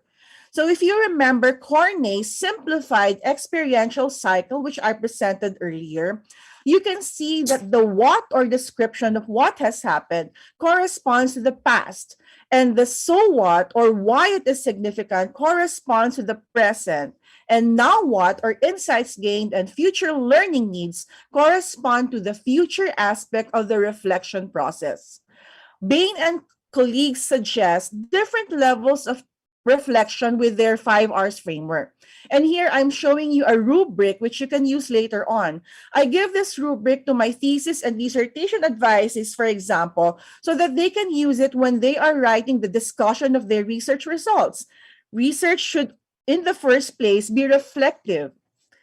So the lowest level is reporting or the description of what happened. The second level is responding or the personal response to an issue or situation. The third is relating or connecting to theory and experience. The fourth is reasoning or interrogating and explaining why the situation, incident, or issue occurred. And lastly, reconstructing or developing a future action which ultimately transform practice. So why is reflection important? According to several findings, reflection is important because students better understand themselves through expressing their thoughts and experiences in a focused and structured manner. They better resolve uncertainties and complex situations as well as consider multiple solutions to a single problem.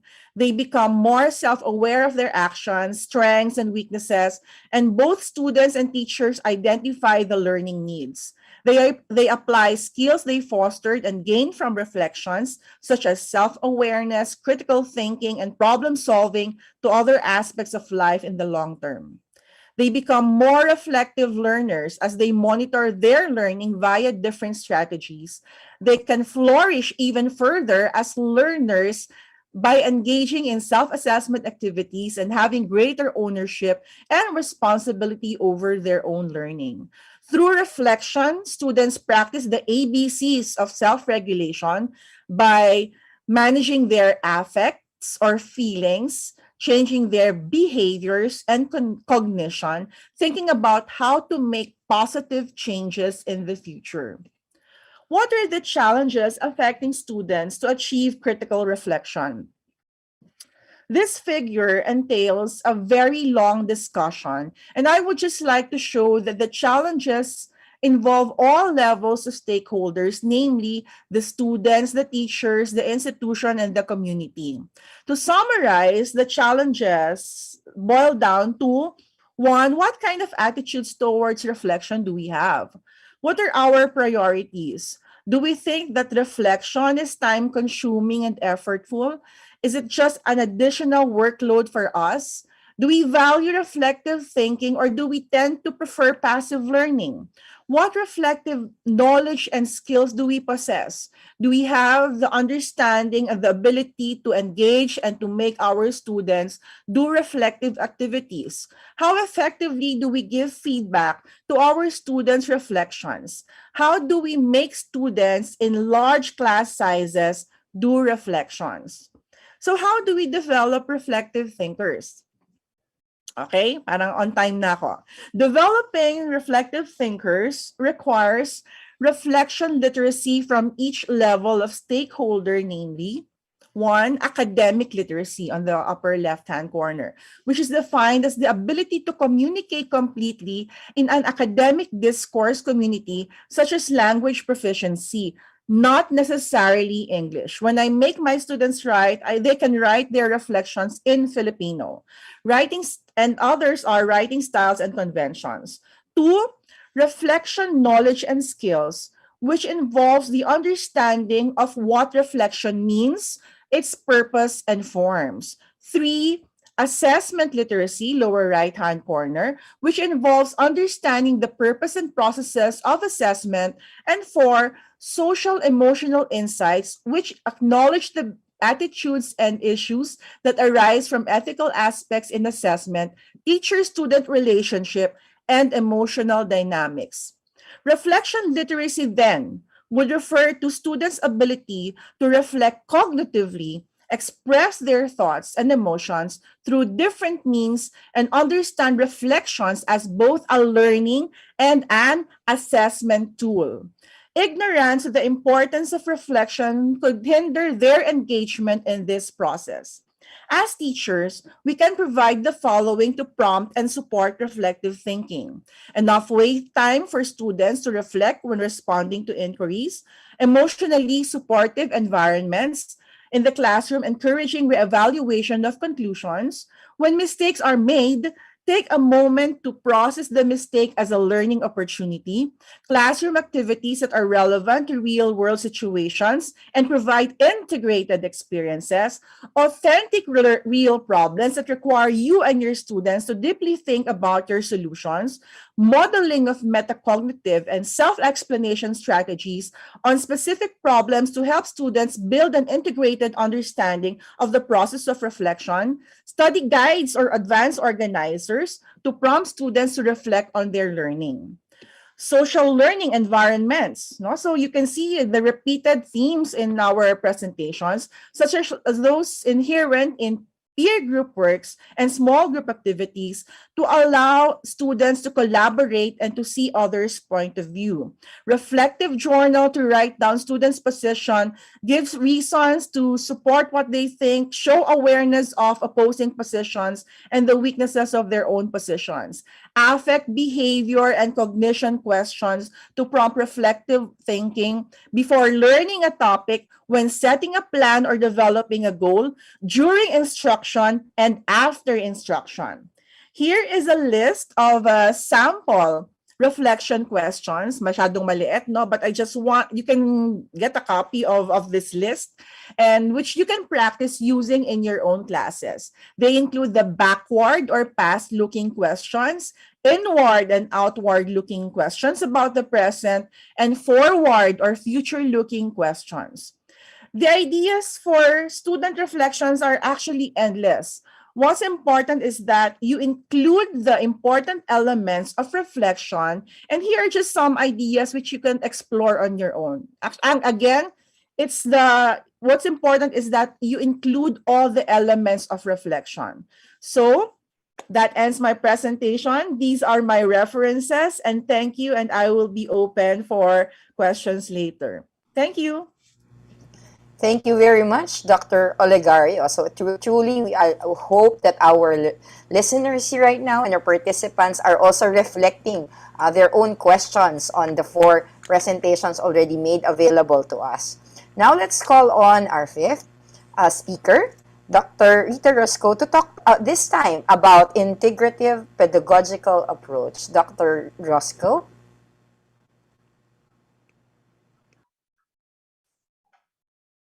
Can you see my screen now?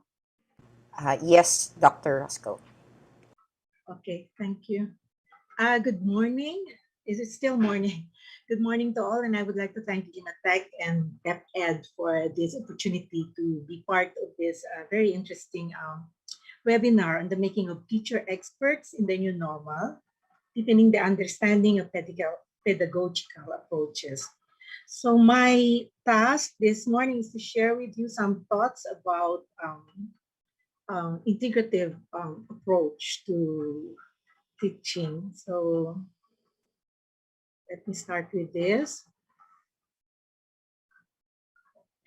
Okay, So the changing context of education prompted us to revisit the curriculum and to come up with a new design and develop a more responsive curriculum. Hence, we have the enhanced K to 12 curriculum together with the pedagogical approaches designated to deliver it. At present, the magnitude and complexity of today's world require individuals have the capacity to see connections of our concepts, theories, and context to make sense of the complex world where we are in now. And we should also be able to understand how to make use of the skills that we have to be able to address and come up with innovative solutions. So the need for integration becomes very important at this time, especially for learners. So integration, there are a number of words that they use to describe integration. We talk in terms of connected curriculum, thematic, interdisciplinary, multidisciplinary, and holistic curriculum. And these are all words that we use to somehow describe integration. So my first is to really ask, what is integrative pedagogical approaches? Because we need to define an approach that would really allow us to make the connections, meaningful connections. And so we can look at integration as a way of organizing curriculum content, and that cuts across subject matter lines, bringing together various aspects of the curriculum into a meaningful association. So it's a way, it's an approach to organizing the content and process of the curriculum that is designed to connect, and bridge together the different aspects of curriculum. It is also a way of planning learning experiences as a whole in a meaningful content. Take note that the term meaning is always coming up to allow learners to develop and transfer knowledge and skills across different learning areas and content. Take note of the red letter there, because what integration is trying to do is to connect the different learning areas in the different contexts where the learners are. It is also a way of bringing learners together, bringing together the learners' prior knowledge and experiences to create and support a new knowledge. Because part of the complexity of the world requires us to really be able to generate new knowledge, to be a solution to existing problems and challenges. So that's supporting new knowledge and also creating new experiences. By doing this, the learners draw on their skills and apply them to new experience at a more complex level. So these are basically the intent of the integrative approach to teaching and learning. But why integrative approach? And why do we need to come up with this? Kane and Kane, in their article, Making Connections, Teaching in the Human Brain, argues that one, learning occurs faster and more thoroughly when facts are presented in meaningful context. That is, where students can find patterns and can relate it to their experiences. This is totally a deviation from the traditional learning that I grew up with, like being learning separate, disparate facts. But now the idea is to put them together and to establish connections so that the students can find meaning. And so the idea is to be able to present them in meaningful context so that they can learn it better. Second, the richer, more interconnected and relevant the experiences, the more the physical structure of the brain grows and develops. And this is in brain research would attest to that. Third is by connecting new knowledge to an existing knowledge or experience, students learn to organize information and learn concepts more effectively. And I think that is critical at present, especially as requirements of the 21st century skills, to be able to really find and connect existing knowledge to new knowledge. Researchers also would show that students who are exposed in integrative instruction made lessons more meaningful. Now, they can appreciate it, they can easily connect it to their personal lives, and they can see how these new concepts and new learnings are applied in their day-to-day lives. The more integrated the subjects are, the more students find learning meaningful to them. Integration also helps to achieve retention and engagement in classrooms, which yields higher mastery of content standards. And that is also, researchers have shown that this is true in many cases in different learning areas. So how does integration take place? And so integrative educational experience may take place in individual courses or individual learning areas. And this is actually the common practice, the common tradition in our K-12 education right now, that the integration is more focused within learning areas. But another way of looking at and providing integrative educational experience is through integrated curriculum programs or within the curriculum. We have done that in the past, I think in the past curricula that we have, and we are doing it in some selected areas where we integrate and put together and integrate subjects or different learning areas together within a single theme. And then another way of doing this is through the co-curricular activities, like service learning and all other community-based activities that we provide our students that allow for integration of what they learn in the classroom within in their natural context, say in the community or at home or even in the school. Another way of looking at integration, and this is also done, I think, in many ways. We do integration across different learning areas.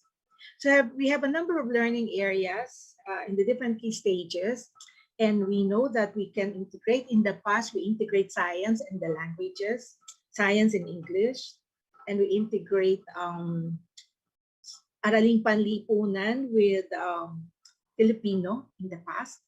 And then today, we integrate a number of specific learning areas in a particular discipline. So STEM, for example, in science and mathematics, or in the social sciences, putting together different discipline together, kasaysayan,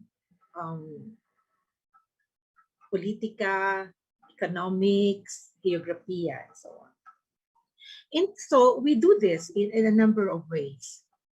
Another is between the interest and experiences and new learning of students. So it is another way of doing integration by putting together common experiences and interests within a subject area or across subject areas.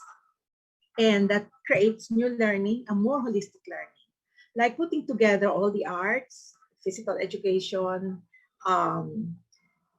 PE, health, in promoting, or for example, understanding wellness and understanding, for example, health issues and understanding diseases especially.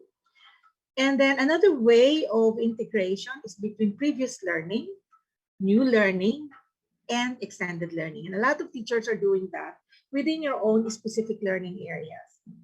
We connect the previous learning to what is being learned today and extend it in way, maybe in the form of enrichment or in the form of research and in the form of other ways of extending learning.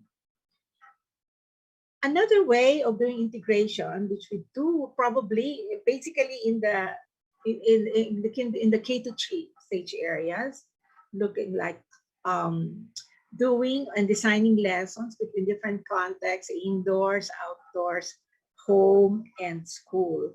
And I think during the pandemic, a number of lessons are designed in this. And then it can also be between learners and different experiences. Okay, one way of doing also integration is within subject areas, between subject areas, and beyond subject areas. And these are examples. No, they are two small samples of how they can do it in the classrooms. Like one model of Fogart is fragmented, and when you can put together teaching mathematics using the different concepts and principles in math, or teaching language art individually, science, and so on. This fragmented, they are separate science. But we can also engage our teachers in teaching integration in a connected way, no? Like putting together mathematics and science, teaching the same concepts, but in a different context. Or threaded, where we thread or we teach thinking skills across subject areas like math, social studies, science, and the language art. Or another way of doing it is through the shared model, where science and the language arts can work together in understanding, say, different concepts, but in different, similar, related contexts. Like cycles, the concept of cycle, the concept of respect, the concept of sequencing skills, which can be taught both in the language art and in science. And there are many other models, and for lack of time, I cannot share with you, but these are ways by which we can do some kind of integration. Okay, now, but integration does not operate individually. It works with the other approaches that were discussed already. In fact, it requires highly collaborative approach for integration to work very well. To be able to work on a theme, on a problem, using different concepts coming from different subject areas. It would require a lot of collaboration, and I think that's what the many strategies discussed. The reflective and experiential approach would come in. Inquiry-based is a very rich area for integrative approach. Community-based approaches, using the community as a context for learning, or phenomenon-based learning, and of course, technology integration. These are all approaches that can work together to really promote a deeper and meaningful integrative teaching. And of course, the underlying and overarching philosophy is constructivism. Now, the succeeding slides are actually coming from I don't have time to discuss this, but these are ways to illustrate how you can see integration in different subject areas. For example, integration in STEM. Concepts and skills in life sciences, physics, chemistry, and earth sciences presented in an increasing level of complexity. And I think that's a challenge of many science teachers, the idea of how to translate in terms of real-life pedagogies, the spiral integration. And then the strong link between science and technology is also emphasized in the integration. In the integration in Aralang Panlipunan, you can see how the different subject areas, kasay science, politika, economics, geography, are working on key issues and problems, and teachers putting them all together so that they can create their own meaning, they can create new context, they can apply it in real life, and then they will be able to engage them in a action. In language arts and multiliteracy curriculum, you can see how the integration of the different learning skills, receptive skills, productive skills, vocabulary, grammar are taught in an integrated way to provide multiple perspective and meaningful connection. So you see integration coming in the languages in different ways, explicitly or implicitly. Also in integrating other skills, which will serve as building blocks for understanding and creation of meaning. In education sa pagpapakatao, you see that in a lot of themes, and there are themes here identified in the curriculum that use as the overarching themes for the integration of the different concepts and principles coming from the various learning areas. And these are all integrated into the themes and into the core values embedded. So these are just examples of how integration is done in different subject areas. So I think I will end here. I don't have enough time. I was told that I don't have enough time, but I can still share with you in maybe during the forum, during the question and so on. Thank you. So let me leave you with this. No significant learning occurs without a significant relationship. Thank you. And these are my references.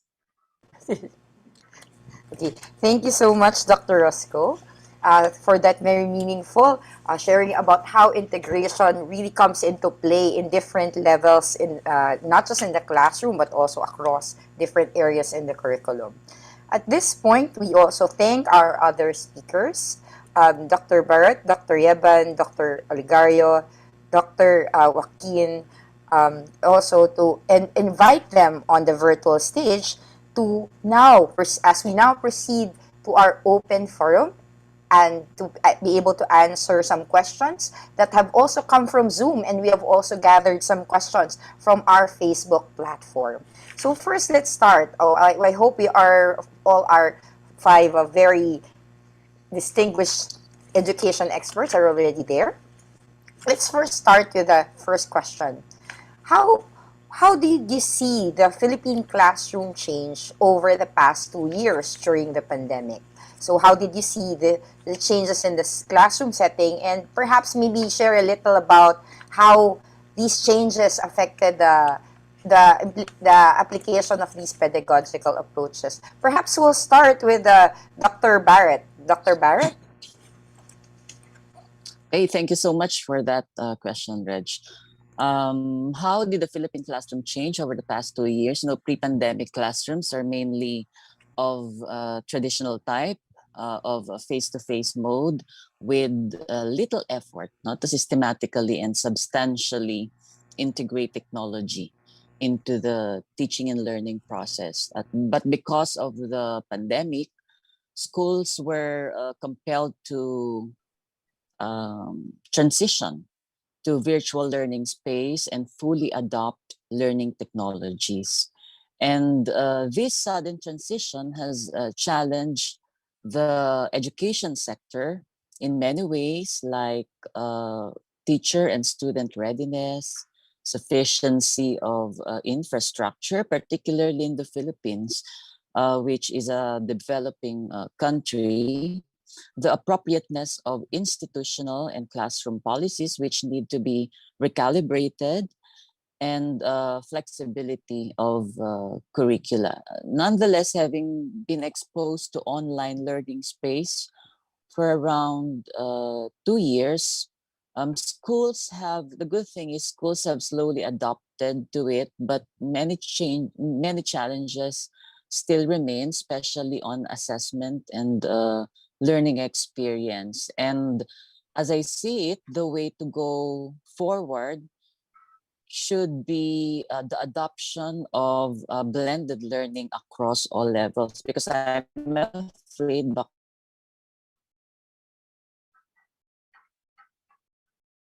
forward. So for us to be ready, we really have to embrace now, no, and put systems in systematically adopting blended learning across all levels. Thank you, Dr. Barrett. What about Dr. Yeban? How was the classroom change, and how did this affect the delivery or the implementation of the pedagogical approaches? Dr. Yeban? Well, there are three things that I observed in the last 3 years, how it has changed our education system. Like what Dr. Barrett said, one is the expanded use of technology. Second is because we are not there, teachers are not physically present, and so are the students. So we overcompensated by providing or requiring students with so much work to do, and so they get so overwhelmed. So instead of declogging and providing more meaningful experiences, students became more overwhelmed of so much tasks to do. And I think there is a rethinking of the curriculum. Now we know because of the experience of the students, there is students' voice, I believe. So we have to distinguish what is need to know from nice to know. And I think both the teachers and the students are now realizing that certain aspects of the curriculum may not necessarily be need to know and may not be relevant to the students. And so in terms of the pedagogical approaches, once you do it, once you use these pedagogical approaches, it is inevitable that we question the content of the curriculum itself, because a lot of what's going on is the expansion as well of the student's voice in that learning process. Thank you so much, Dr. Yaman. What about Dr. Joaquin? What are your thoughts about the things that have happened in the past 2 years and its implications on the pedagogical approach? Um, Actually, the curriculum expectations were lessened to some extent because that had issued the minimum learning competencies or the MEL. But then it's still a challenge to the teachers. And then other observations would include that students and teachers meet synchronously for only a limited number of sessions. And for some, the parents are playing an active role in the learning of their children. We heard that, yeah, some parents actually do the tests and the projects for their own children. Okay, but for some students, no, learning has become a responsibility. They become responsible for their own learning. As regards IBL, since inquiry-based learning requires guided supervision and collaboration among peers, um, it has been a challenge for teachers to implement it. They cannot readily give immediate feedback on the work of their students, and then collaborative activities are also restricted. That's my observation. Thank you. Yes. Dr. Oligario, what about you? I think that the pandemic highlighted what needs to be changed and how teachers provide educational experience to their students. I noticed that many of the students tended to expect additional type of education. No, they needed the teacher's presence so much as what was mentioned by Dr. Joaquin. They lacked self-direction, and it is a reflection that we tended to be more on the traditional still than on the constructivist type of education and the other types of paradigm that have been presented today. So learning should not have revolved around reading and answering the modules.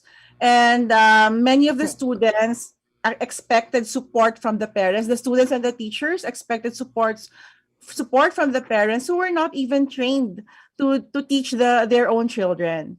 No, so I think there's a need for us to embrace the paradigms, the approaches that we presented today, because they are the ones that will lead the students to become more self-directed and less dependent on their teachers. 'Di ba? Kaya nga nakasabi sabi kanina, it's more on interdependence and independence and less on dependence. I'm already learning a lot from the four speakers, but of course, I'm also excited to hear what Dr. Roscoe would like to share about this. Dr. Roscoe. Yes, thank you. Well, in distance and remote learning, learners are also expected to manage their own learning, as noted by my co-speakers, to manage their own learning.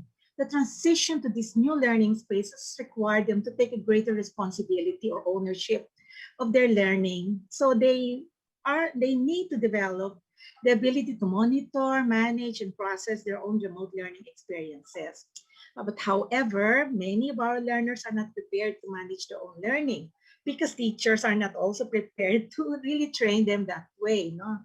And so that they have difficulty in managing their own learning in a space that provided them with very less everyday interaction with their co-learners and teachers. Because interaction with co-learners is really, really very important, and our learners were deprived of this opportunity because learning is social, and so I think that is one And so also the abrupt disruption to distance learning, as noted earlier, that we were required to review the minimum learning competencies, but the most essential competencies. But this would also require the teachers to be mindful of these essential learnings, and that it places so much responsibility on the learner.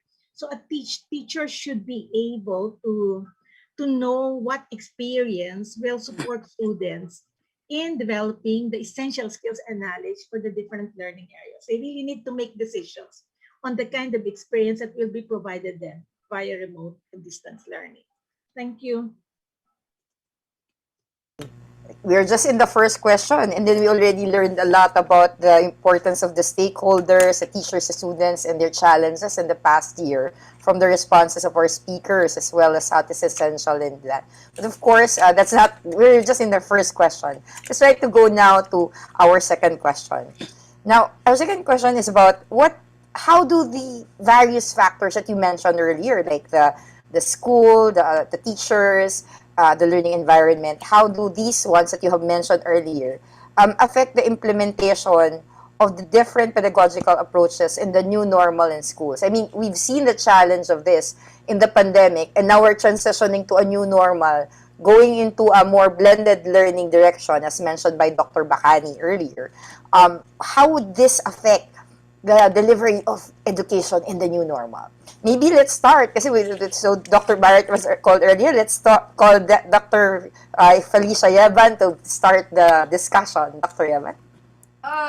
For instance, there's already a question here on collaborative learning. If you are modular, purely modular, how do you do collaborative learning?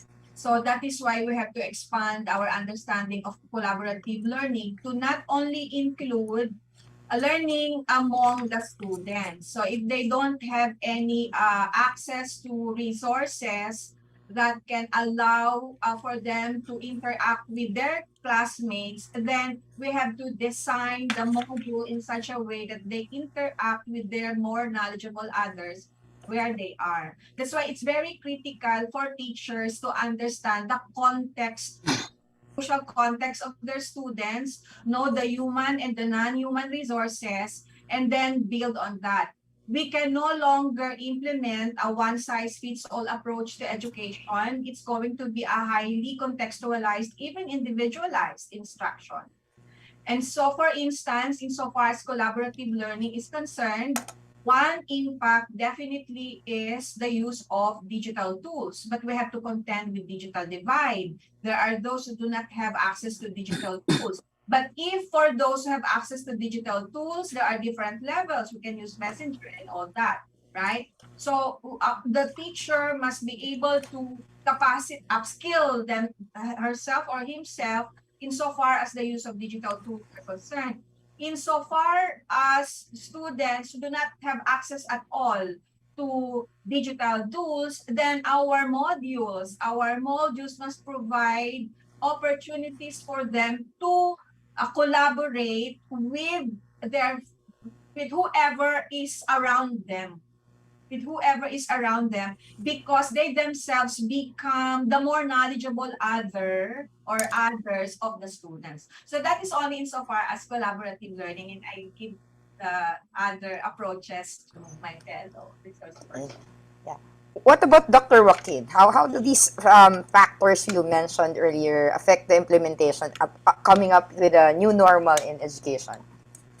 In terms of inquiry-based learning, IBL requires investigations, and some IBL tasks or projects were affected. So those that required laboratory setups and the use of special instruments, they could not be done at home. So some experiments should be redesigned so that they would use only materials that are readily available in the students' homes.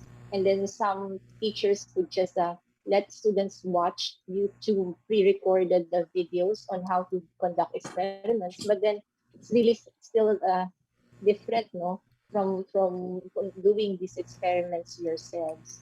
And then there's another way is to perform the experiment uh, by one student with members of the family, while the group mates would be watching or giving instructions or giving them their observations via YouTube or any social media. So it would be shrink, no, into one person doing the experiment himself instead of collaboratively doing it. And then the group mates would just give their comments and suggestions online. Um, Also, there are projects that needed to be coordinated with scientists and experts and funding agencies. So this also posed a problem. Uh, it's sometimes in science we have to link uh, our students to the right experts. We the teachers cannot claim to be experts in all these projects, you know, that the students are working on. So they need to link people or their students to the experts, and this is very challenging. But then I'm glad that but in another sense, no, this has opened venues to linkage to other people in other countries. We are now able to invite them in our webinars instead of paying for their transportation here and doing face-to-face seminars. They were readily available online. And then lastly, our teachers, even as mentioned, we're not trained to implement the IDL in a remote learning setup. I think that they need training on this. Thank you. Thank you, Dr. Joaquin. It's very interesting, no? Dr. Yaban and Dr. Joaquin have commonalities with the response, like the importance of really the access to resources, and then the limitations that they've had, and then even the context and the ability to tap speakers, you know, despite being coming from different approaches. So really the recommendations were the same. But let's see if it's also the same with what will come up from Dr. Aligario's insights on this one. Dr. Aligario? The question of Mr. Bahuyo caught my attention, and I'd like to respond to it right Yes. away. Okay. No, it's the answer of Dr. Joaquin is an answer to your question. No, there's a need for collaboration among experts in preparing the lessons for the students, not only during this time, but moving forward. But to answer the question, na-distract ako, so I have to answer that question and can be elaborated later. But in terms of the reflective pedagogical approach, as I've said, observing how many students have suffered from what seemed to be a drastic shift from teacher-directed to student-directed learning, I can deduce that the reflective pedagogical approach has not been widely used by the teachers even before the pandemic. Otherwise, the outputs of the students in the new normal would revolve around the students' reflections as applied to as they apply what they learned in the real world setting.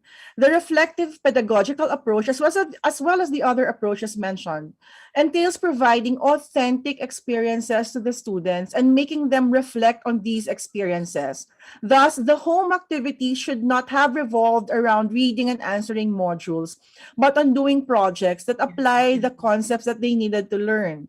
The lecturing could have been supplemented by TV or radio shows. Then what students should have submitted are their reflections on the activities. Remember that the reflections entail critical thinking, problem solving, no? So pasok ng lahat. If grouping was possible through mediation of FB Messenger, because many students didn't have access to the internet, at the very least, the reflections could have been done collaboratively. Such design could have avoided the problems of non-submission of outputs or parents completing the modules just to be able to comply with the course requirements.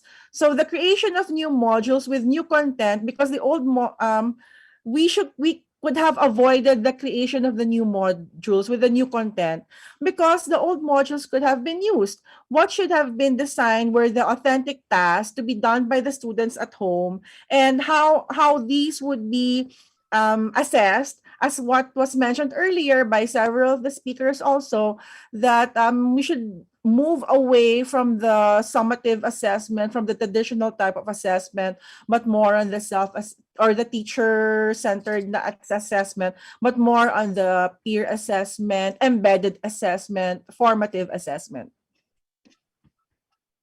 Thank you for raising that, Dr. Legarin, the shift really from what is the focus of delivery.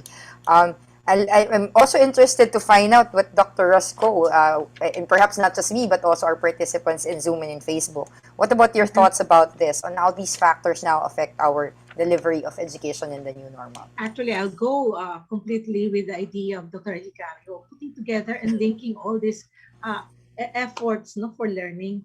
Because I think, to me, yung teachers kasi, teachers and students have to make sense of the new classroom environment. No, kasi it's new. While they will go back to the classroom, but still it's blended. No? They will still have, I think, activities that should be done at home. So teachers and students have to make sense of this new environment, and they have to construct a new way of working together, interacting with each other to really come up with new projects or authentic projects, authentic outputs as a indicator of learning. And I think at this stage, it is possible to make multidisciplinary or interdisciplinary connections with other subjects or learning areas. It is possible in the new setup, and I hope that the teachers could really work together collaboratively and design lessons. Maybe one project that will actually assess all the different skills in the different subject areas. No? So this will allow the learners to master a wide range of disciplinary and interdisciplinary knowledge. Kasi they can see it as a whole, no? and think at and they can think and prepare things in a more integrated way to solve problems or to address yung challenges posed by their teachers. But of course, this is not happening today, but hope that it will happen so that and that the teachers can really work together to create and carefully design yung integrative learning opportunities for all the students. That's my, whether it's they are using yung online delivery or yung module-based, print-based, or television, these are all possible. Yes.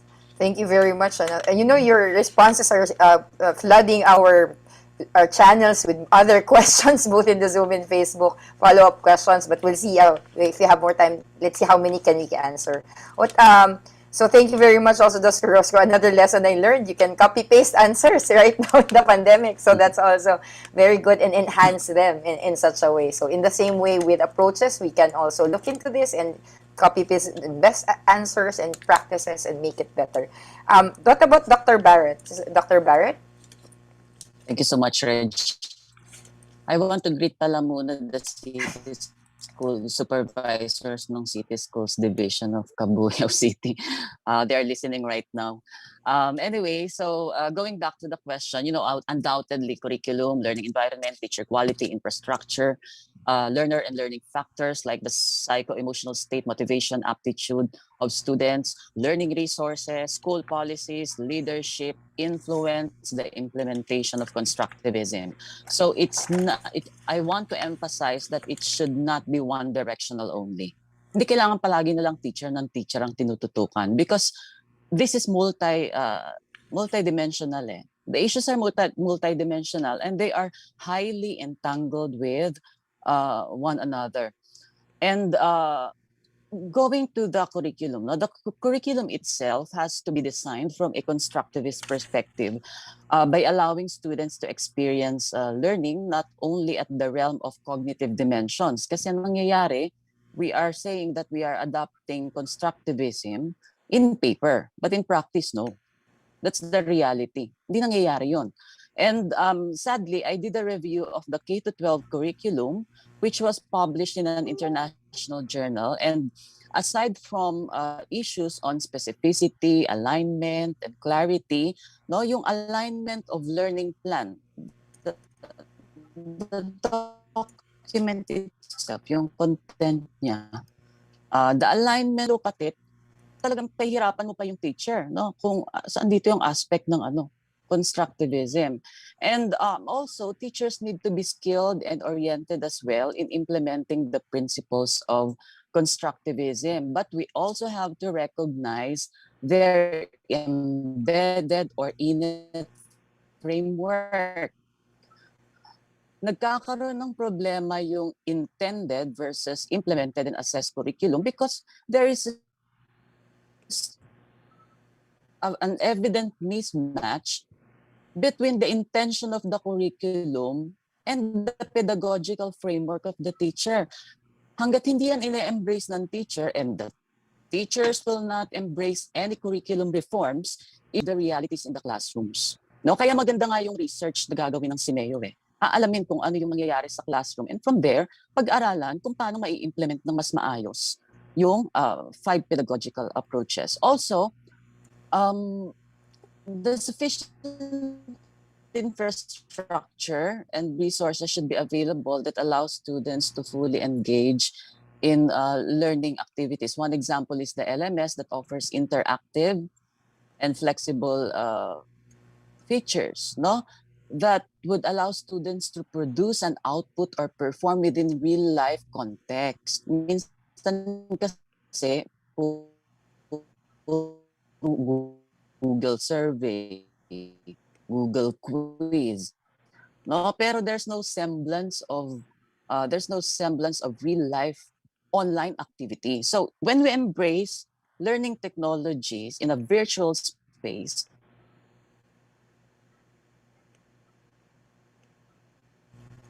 kailangan yung assessment natin ay may semblance din ng authenticity.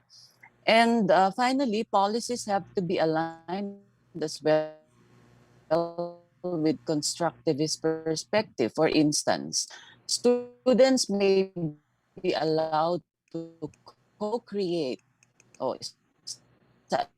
sa dami ng school natin, ilang ba ang schools na masasagot natin yan? And definitely, I'm sure. Last point is, yung sa curriculum, it has to be transactional. Tingnan natin yun para talagang mas maging successful yung ating pag-implement, particularly itong mga pedagogical approaches, no? Para mas maganda yung implementation at mas committed and accountable yung teachers implementation of these reforms. Thank you very much, our speakers. So that's a very rich, those are very rich reflections on the change. And you know, the next question is related to this. Most of you already gave answers to this. That what are the change? Perhaps because in answering our question about the factors, some of you already gave recommended changes to what will be happening in the future. But are there additional? So I'm not gonna call on any particular, maybe anyone would like to answer, because some of you already answered this.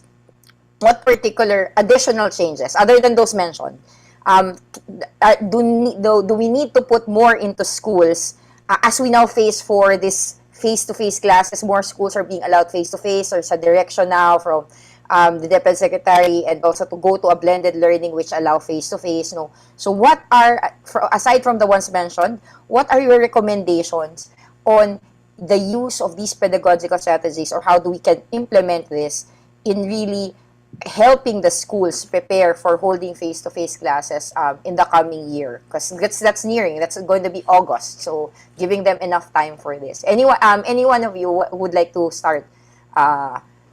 I think it's Dr. Yevan who raised her. Are you raising Dr. Yevan? Yes, go ahead, Dr. Yevan. The elephant is the room really is, how do we implement blended learning? When we say face-to-face, we do not refer to pre-pandemic face-to-face. How would I say, the structure of face-to-face in blended learning may not necessarily be similar to how we conducted face-to-face prior to the pandemic. So again, there are two things that are very critical if we are to really fully embrace these pedagogical approaches. Number one is teacher agency. Number two is student voice. Teachers are not superheroes. Okay, and there are so many barriers for us to fully embrace these pedagogical approaches because we don't have time. Much of our teachers' time are spent on non-teaching tasks, and these pedagogical approaches require time, require resources which may not necessarily be accessible to most of our students and to most of our schools. To me, the most critical change is number one, we need to develop the LMS already. Yeah. Okay, the LMS for the entire Department of Education, where our minimum learning competencies are already set there, and then we apply all the pedagogical approaches in the development of the LMS, because it can be interactive, it can be constructive, and all that. It's not simply as putting all the modules in the online. No, we have to design it. And it has to be assessment oriented, where students, when they click, they already know their scores. Teachers can already know who are the ones that require remediation and all that. Once we develop the LMS, then we have to rethink and reimagine the way we do face-to-face. Because face-to-face will not be as teachers presenting the content. It is really redesigning the face-to-face to be collaborative, to be we have to design a self-organizing learning environment. The school becomes a self-organizing learning environment for the students. Okay, and a lot of reflection and all that. So the face-to-face that we are referring to in the coming school year is totally different from the face-to-face we used to conduct prior to the pandemic. So these things are very critical. Develop the LMS, rethink and redesign the purpose of the face-to-face. Okay. Thank you, Dr. Eben. I think Dr. Olegario raised her hand also at the same time. Dr. Olegario, anything to add to those recommendations? Earlier, there's a comment in the chat that they believe that they're already implementing the approaches. No? But also, another teacher was questioning about whether what have you learned. The question, what have you learned from the lesson, is already a form of reflective learning. So I want to answer that. No, it's the lowest form of reflection. No, so meaning to say, and this is found in many research, many teachers may think that they are already implementing the approach, but they're actually not. So what is needed? No, one is there's a need, again, as I mentioned earlier, to have a collaboration among experts and teachers in the design of the classroom experiences using the pedagogical approaches.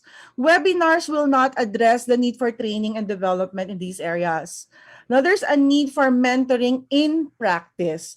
That's why what I actively do is that I engage in action researches. No? So I mentor teachers in doing their action research, not just because I want them to have an action research, but because I want them to solve their teaching and learning problems. And usually the teaching and learning problems, such as lack of motivation, not lack of of engagement, poor conceptual understanding, they all boil down to the kind of design that is delivered to the students, no? The design of learning experience that is delivered to the students. So in my collaboration with the teachers in doing their action research, I also am able to mentor them in redesigning their classes from what used to be. No, because that's my observation. What used to be a purely modular approach and traditional approach, no, and then answering the modules, ganun lang, diba? To a more project-based learning, inquiry-based learning, problem-based learning, and again, all these use the pedagogical approaches that we are discussing now, and all these are under the constructivist paradigm. Okay. Thank you very much, Revan. What about our other speakers? Any other things would you like to add to how these approaches can also enhance, or what other tips can you give for enhancing the schools? Yes, Dr. Joaquin. Dr. Joaquin. Yes, aside from us upskilling of teachers on how to innovate and address the challenges, whether technological, emotional, or social, I think we should maximize the potentials of the parents who are now becoming more involved in the studies of their children.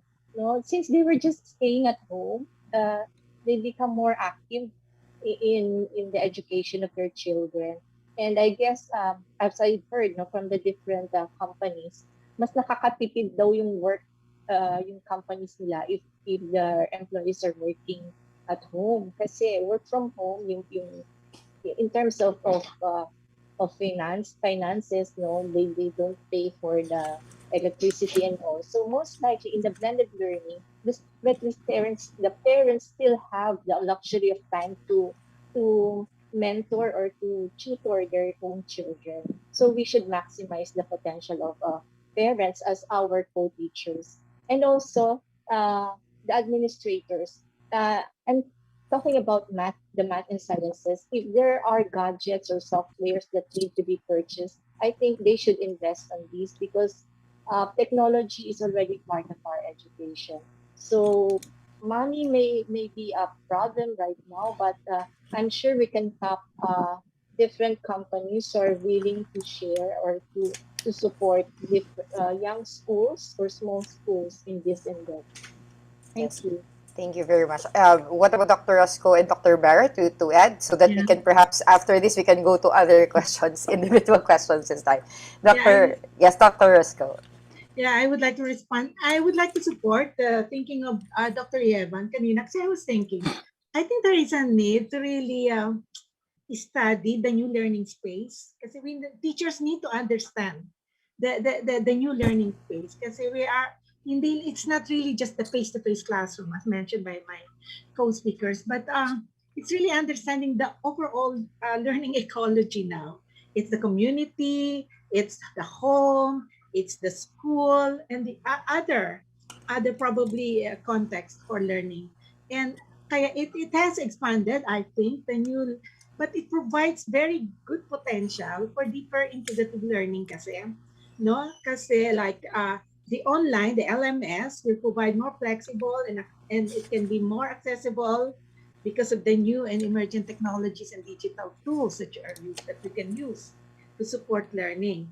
But we can also make use of the community and also the home as a part of our learning environment. And I think it is very important that we start looking at the possibilities of what we can do and how we can maximize this learning environments.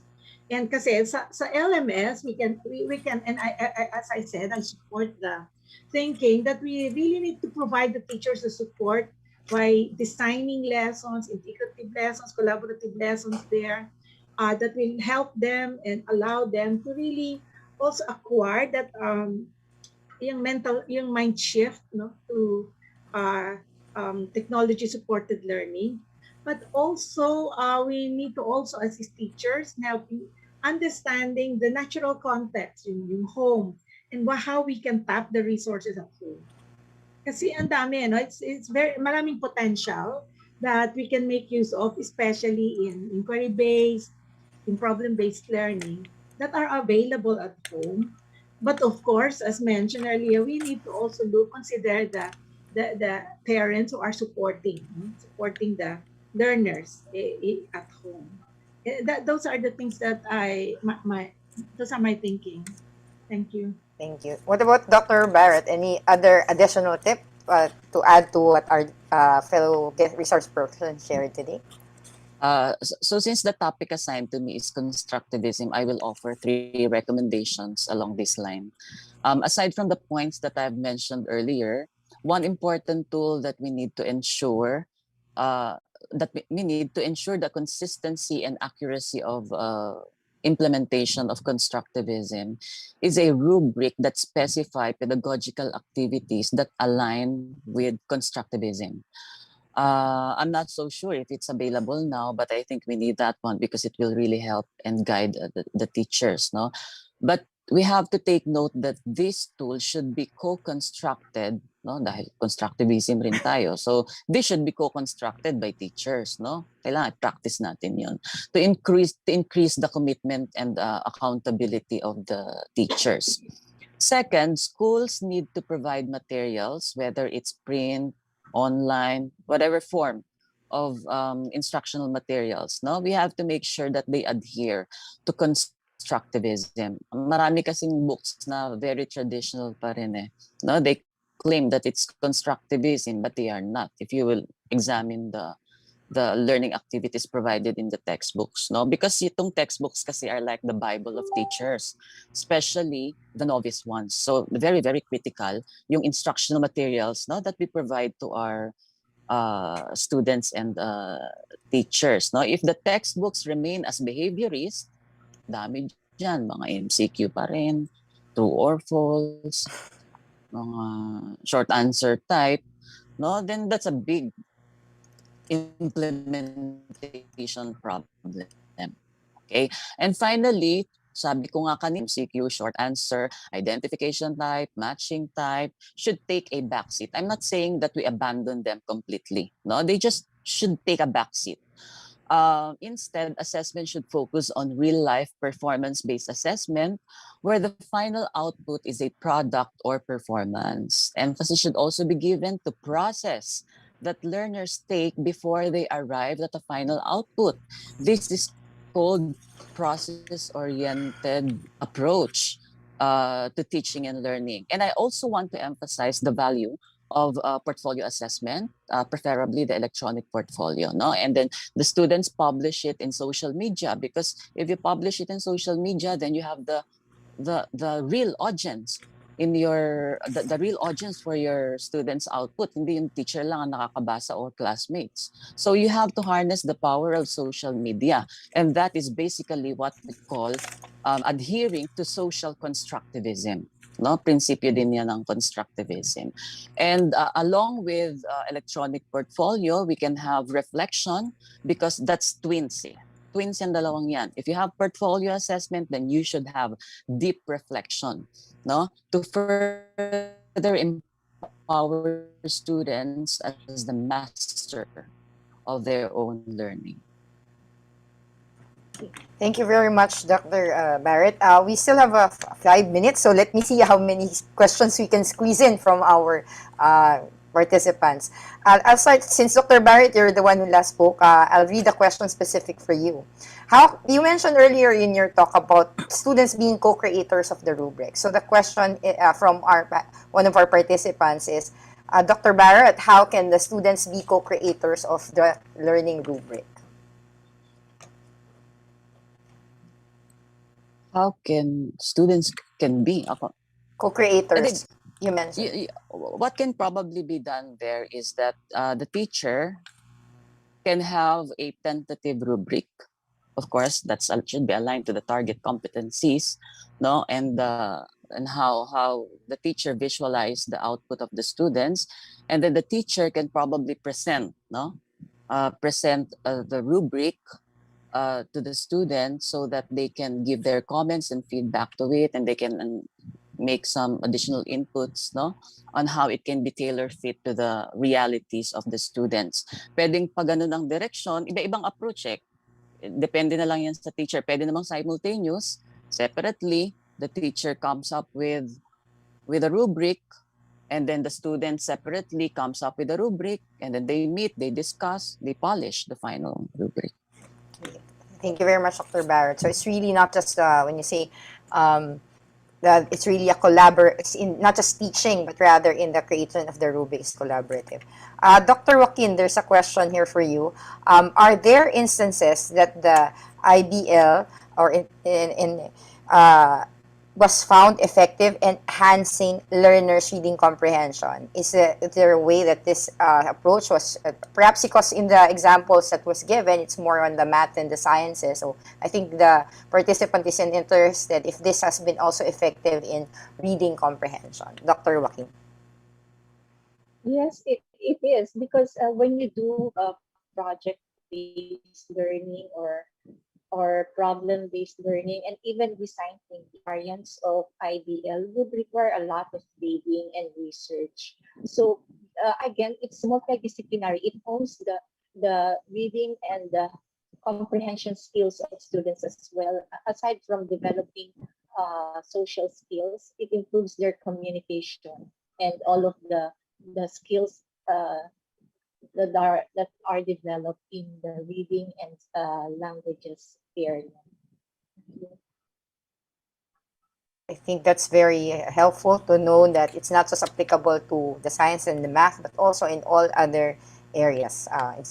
Um, Dr. Yeban, a question here is, what are some challenges? Because you mentioned earlier about the personal and peer learning network. So what are some challenges that prevent learners from having quality experience between the personal learning network and peer learning network? So what would be the challenges that come out from that?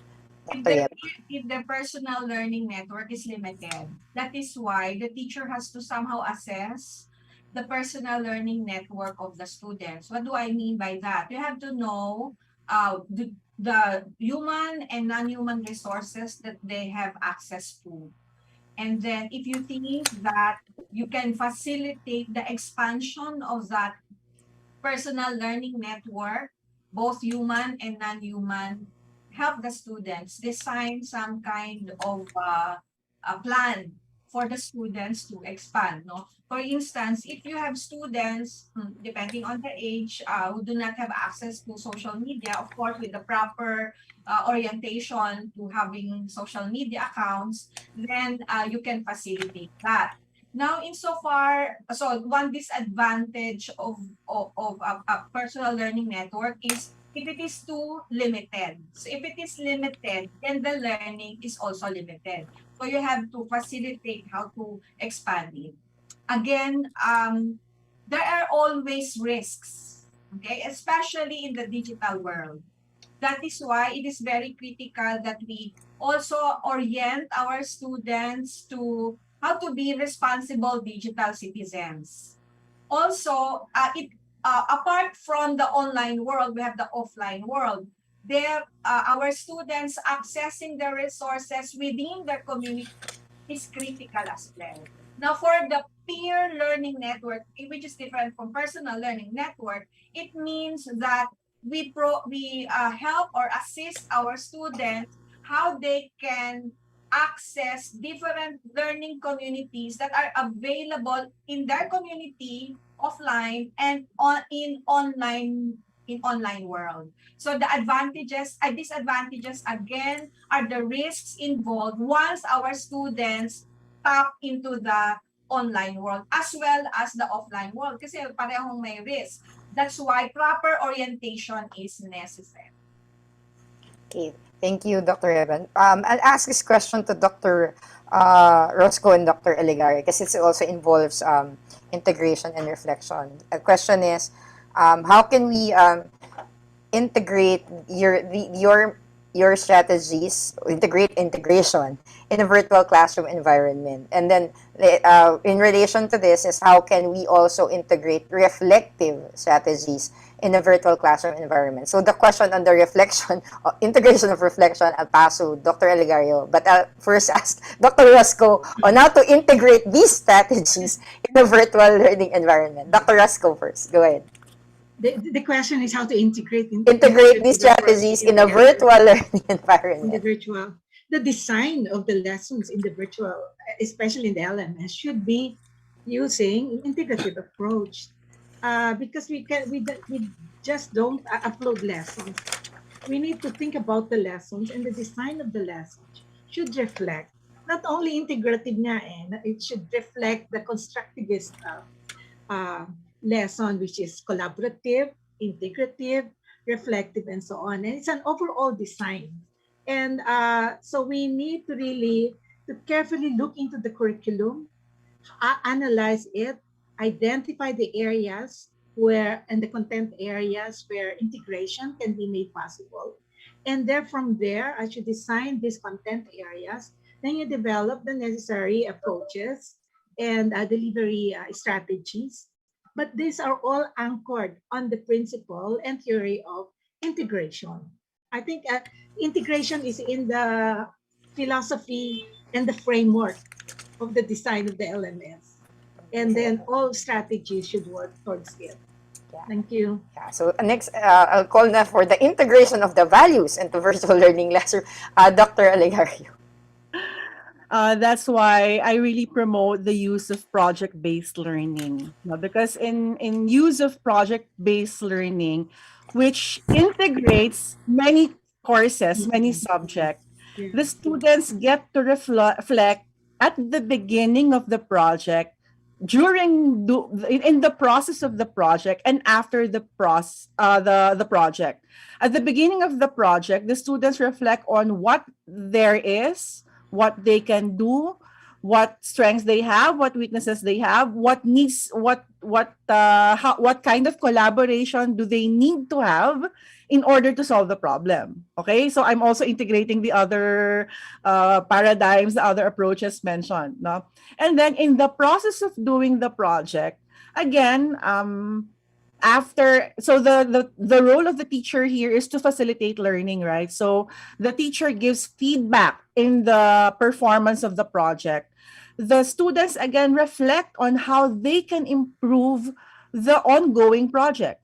And then at the end of the project, the students again reflect on what mistakes they have done, or what mistakes they have committed, and then how they can improve the project next time, and what are the implications. No, it's like an action research, it's a research in action. No, so when your design is project based or problem based or action research oriented, all areas of the project, the reflection aspect is integrated. Thank you so much. There are so many other questions. I was sure there's really a lot of other questions we have not answered, but because of time, we will just send these to our resource persons, because of course we want to honor the time. So once again, we thank our resource persons in this manner. So I turn you back to our host for this morning, Miss Early. Thank you, Ms. Reg, and our presenters. That was a great discussion, and I personally had many new learnings that I need to absorb. And I hope everyone found it insightful and informative. We may not have been able to respond to all your questions and comments, but we hope you were able to pick up a thing or two that you could bring to your classrooms or share with other teachers. So the webinar presentations will be made available on our website, www.simio-inutech.org, within 2 weeks. The webinar recording can also be viewed through our Facebook page and YouTube channel starting tomorrow. So now I think you're ready to listen to the synthesis of the presentations and discussion. This will be delivered by our facilitator, Miss Regina. Miss Regina, take it away. So thank you very much. So I agree with you, Mr. Lorene, that there are so many challenges that our we have learned that there won't be issues that we've learned about, but there are also a lot of things that we can reflect on from our learning. So allow me to very briefly share. I cannot encompass everything our speaker said, but in a nutshell, let me just share with you my summary and some aha moments from our speakers. Today, we have learned the importance of the role of the teachers and the learner in the implementation of the different pedagogies that were presented today. Whether it was whether you were touched or more impacted by what you've learned from the constructive, collaborative, integrative, inquiry-based approach or reflective approaches. Again, a reminder that Dr. Barrett reminded us that pedagogy or learning is not just a science, but it's also an art. So it's not just a matter of which approach to apply, but rather to find out what context we need to look at it. So in a slide, what we get from constructivism is to focus on finding meaning, to focus on learning experiences and providing individual, unique, authentic learning to the learners that are based on their own context, that students have to be involved in their own learning. Also, the need not just for one, but also to collaborate and also to look at diverting from traditional assessments to focus on performance-based and social assessments and social activities. Reiterating, don't just look at the product, but also look at the process and the importance of peer mentoring learners and the co-creation of activities and the grading system. So these were just some of the highlights and moments from the constructivist approach. Let's now look into the inquiry-based approach. I'm sorry, the collaborative approach from Dr. Yevan. That she reminded us that learning is often better through collaboration than individual experiences, and that participation and collaboration are also the key foundations of learning of students to provide for active and interactive learning. We were introduced to words like pedagogy, co-learning, and cybergogy. This is the first time I heard about these words, but emphasizing that there should be different groups that we would address different goals, and that diversity helps us in achieving our learning goals. It is not just that we have one set of values. It's good to belong to groups with different values, with different belief systems and different principles that allow us to gain different perspectives in learning. And that is why learning communities and learning networks are very important. With Dr. Nympha, we found out, or we were reminded, that to learners, it is very important that we ask questions and we provide them with opportunities to find out and investigate answers to these questions, whether it be formulated by the teacher or even more if formulated by them, the learners themselves. These allow them to make not just find the answers, but discoveries, whether it is intentional or accidental, and maybe to come up with projects or products that would not just help in learning, but find purpose for them as well. And looking into an alternative she shared with us was an EASE lesson plan, with whether it was a 5 or a 7 E's or a 6 E's. It is an alternative that looking at how we can achieve learning targets using the inquiry-based approach. For the reflective approach, we found out from Dr. Elegario the importance of active and experiential learning, similar to the previous approaches mentioned, and remind us of what John Dewey said. We learn not from experience, but we learn from reflecting from experience, that we have to make sense of the experiences that are given to us, reflecting on, in, or for, or reflecting in the past, the present, and in the future. And it is important to have self-discipline and self-regulation as we develop our affect, behavior, and cognitive reflection to certain questions and lessons. For this, she showed us the 5 R's for reflective approach, which is reporting, responding, relating, reasoning, and reconstructing, as we go through the cycle of acting, reflecting, conceptualizing, and applying. Meanwhile, in the integrative approach, marries a lot of not just principle and approaches, but it challenges us to find meanings and make meaningful connection and association with our experiences and our learnings. Meaningful context is the key. There were terms that were, some of the terms mentioned were thematic integration, multidisciplinary, integrated, that provide us with opportunities for holistic thinking. There were some models that were presented, but as mentioned by Dr. Roscoe, there are more. But for this moment, we were introduced or shown 4 models for integrative approach, which were fragmented, threaded, connected, and shared models. So this reminds us that their integration can be done in different ways and different forms, but it allows us to hit multiple birds with a single stone. As we look into this, we are reminded that learning is earning. It's earning experience, it's earning values, it's earning learning in itself. But from my own aha moments, let me share with this particular takeaway summary.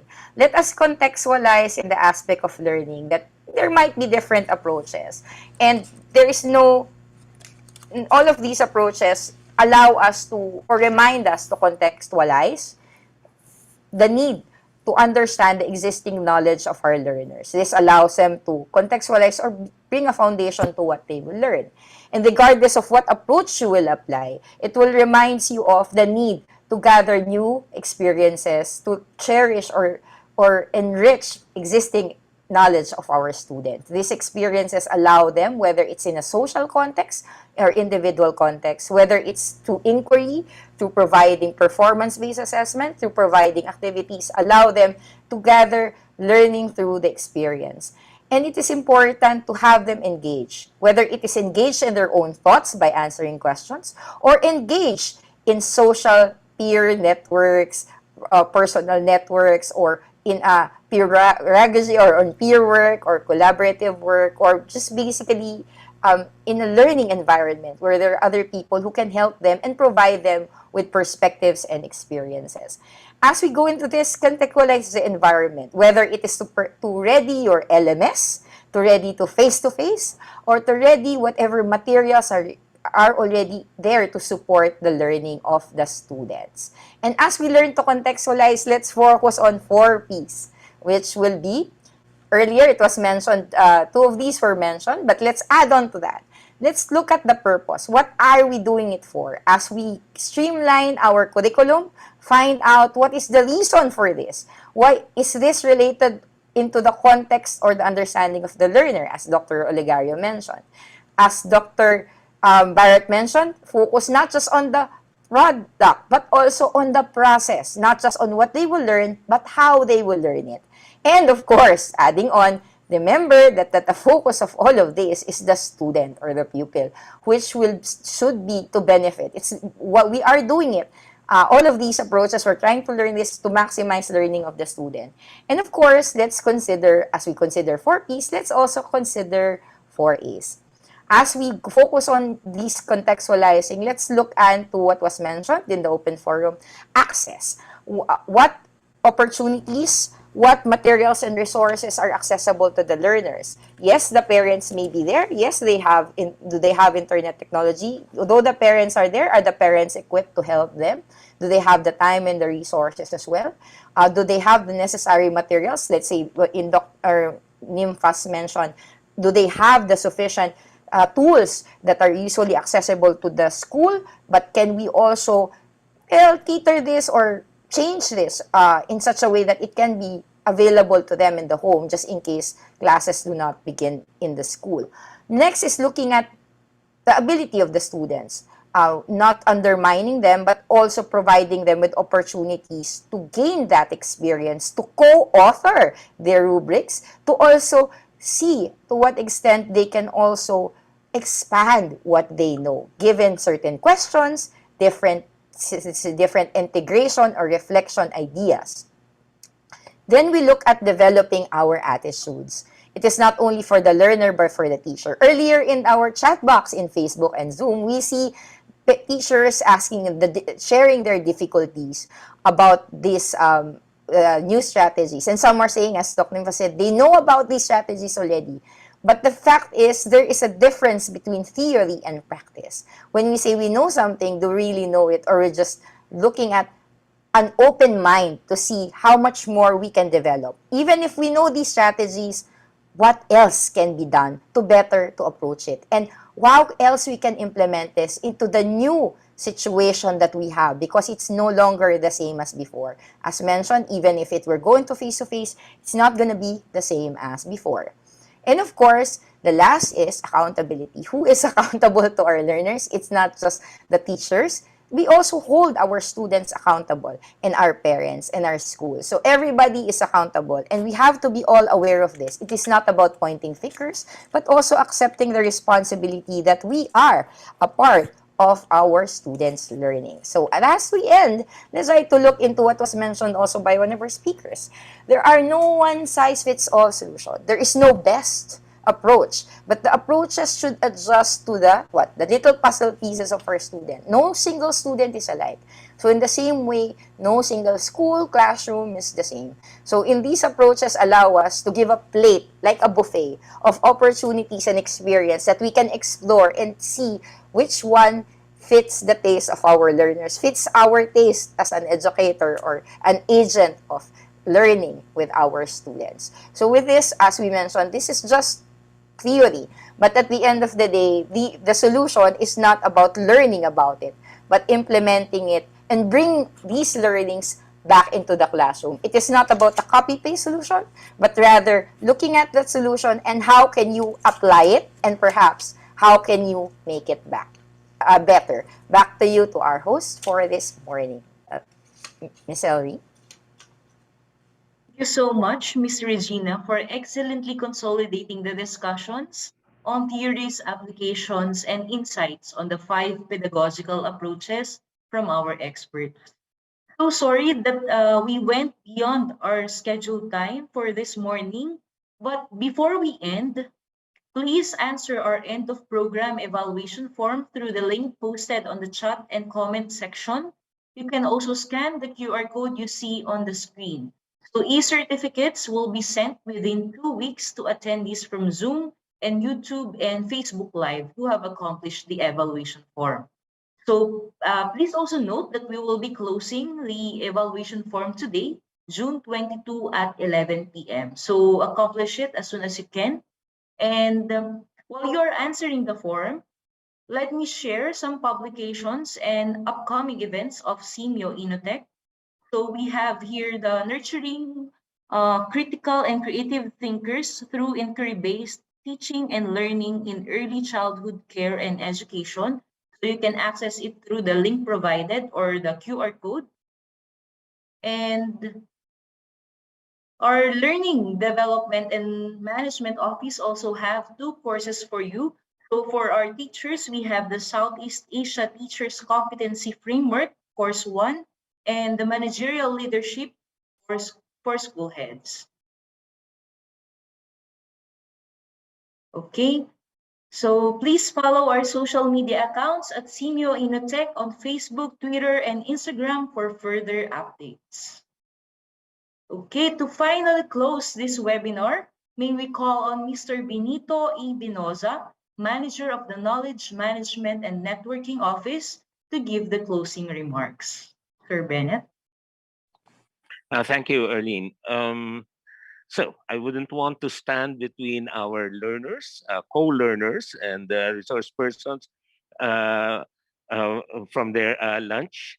And in fact, what more could I really say, except that indeed this is a morning well spent, and that I have to express my thanks, personal thanks, to the speakers, the resource persons, and even Reg, who did a masterful job at facilitating and synthesizing the very rich discussions. No? But may I just spend a few seconds to underline that this webinar is but a start. We are doing this as part of a larger or a research study which explores the application and the manner by which any of these mandated pedagogical approaches were applied in support were applied in the classrooms and in the various field jurisdictions of the Department of Education, and with the hope that from these insights, new insights that we could that we could gather, we would be able to formulate better approaches, better policy, and recommend certain actions for the Department of Education. In doing so, I would again have to thank the resource persons, and then of course there will be another workshop coming up later today. Again, for those who will be participating in the research. So this morning session was quite, apart from being informative, it ensures that we are all on the same page and that we would be able to proceed with the research study more effectively, or perhaps one would say more reflectively and insightfully. That said, again, thank you very much. Thank you all very much, not only to the resource persons, of course, but also to those listeners who are part of who have been part of the group. And I count 77 participants listed here. So thank you all. We hope like me, you have learned a lot from our resource persons and are eager to apply it to our own work environments. That said, marami pong salamat at magandang umaga po sa inyong lahat, sa ating lahat. Thank you, Arlene. Thank you so much, Sir Bennett. So this concludes our webinar this morning.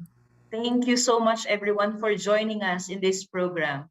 But before we leave, may we ask our Zoom participants to turn your cameras on for a quick group photo. Just hold your smiles for a few seconds because I think we have 6 pages. Okay. Guy, are you ready to take the photo? Okay, let's open our cameras. First frame.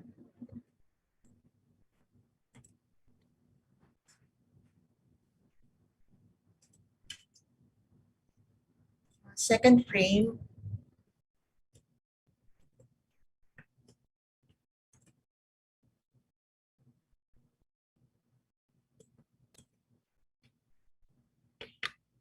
The third frame.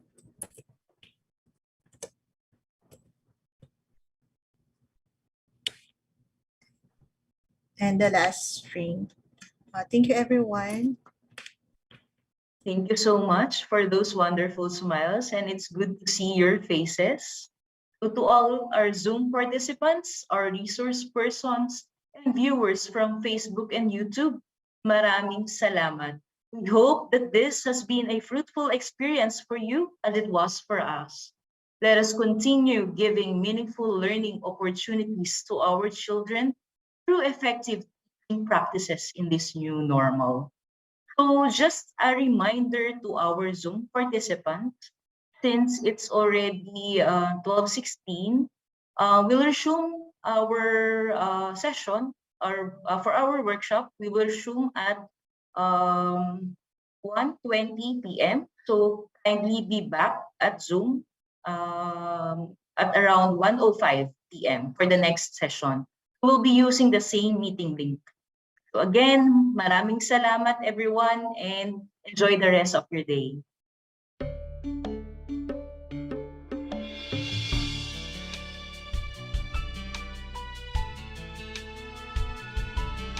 To be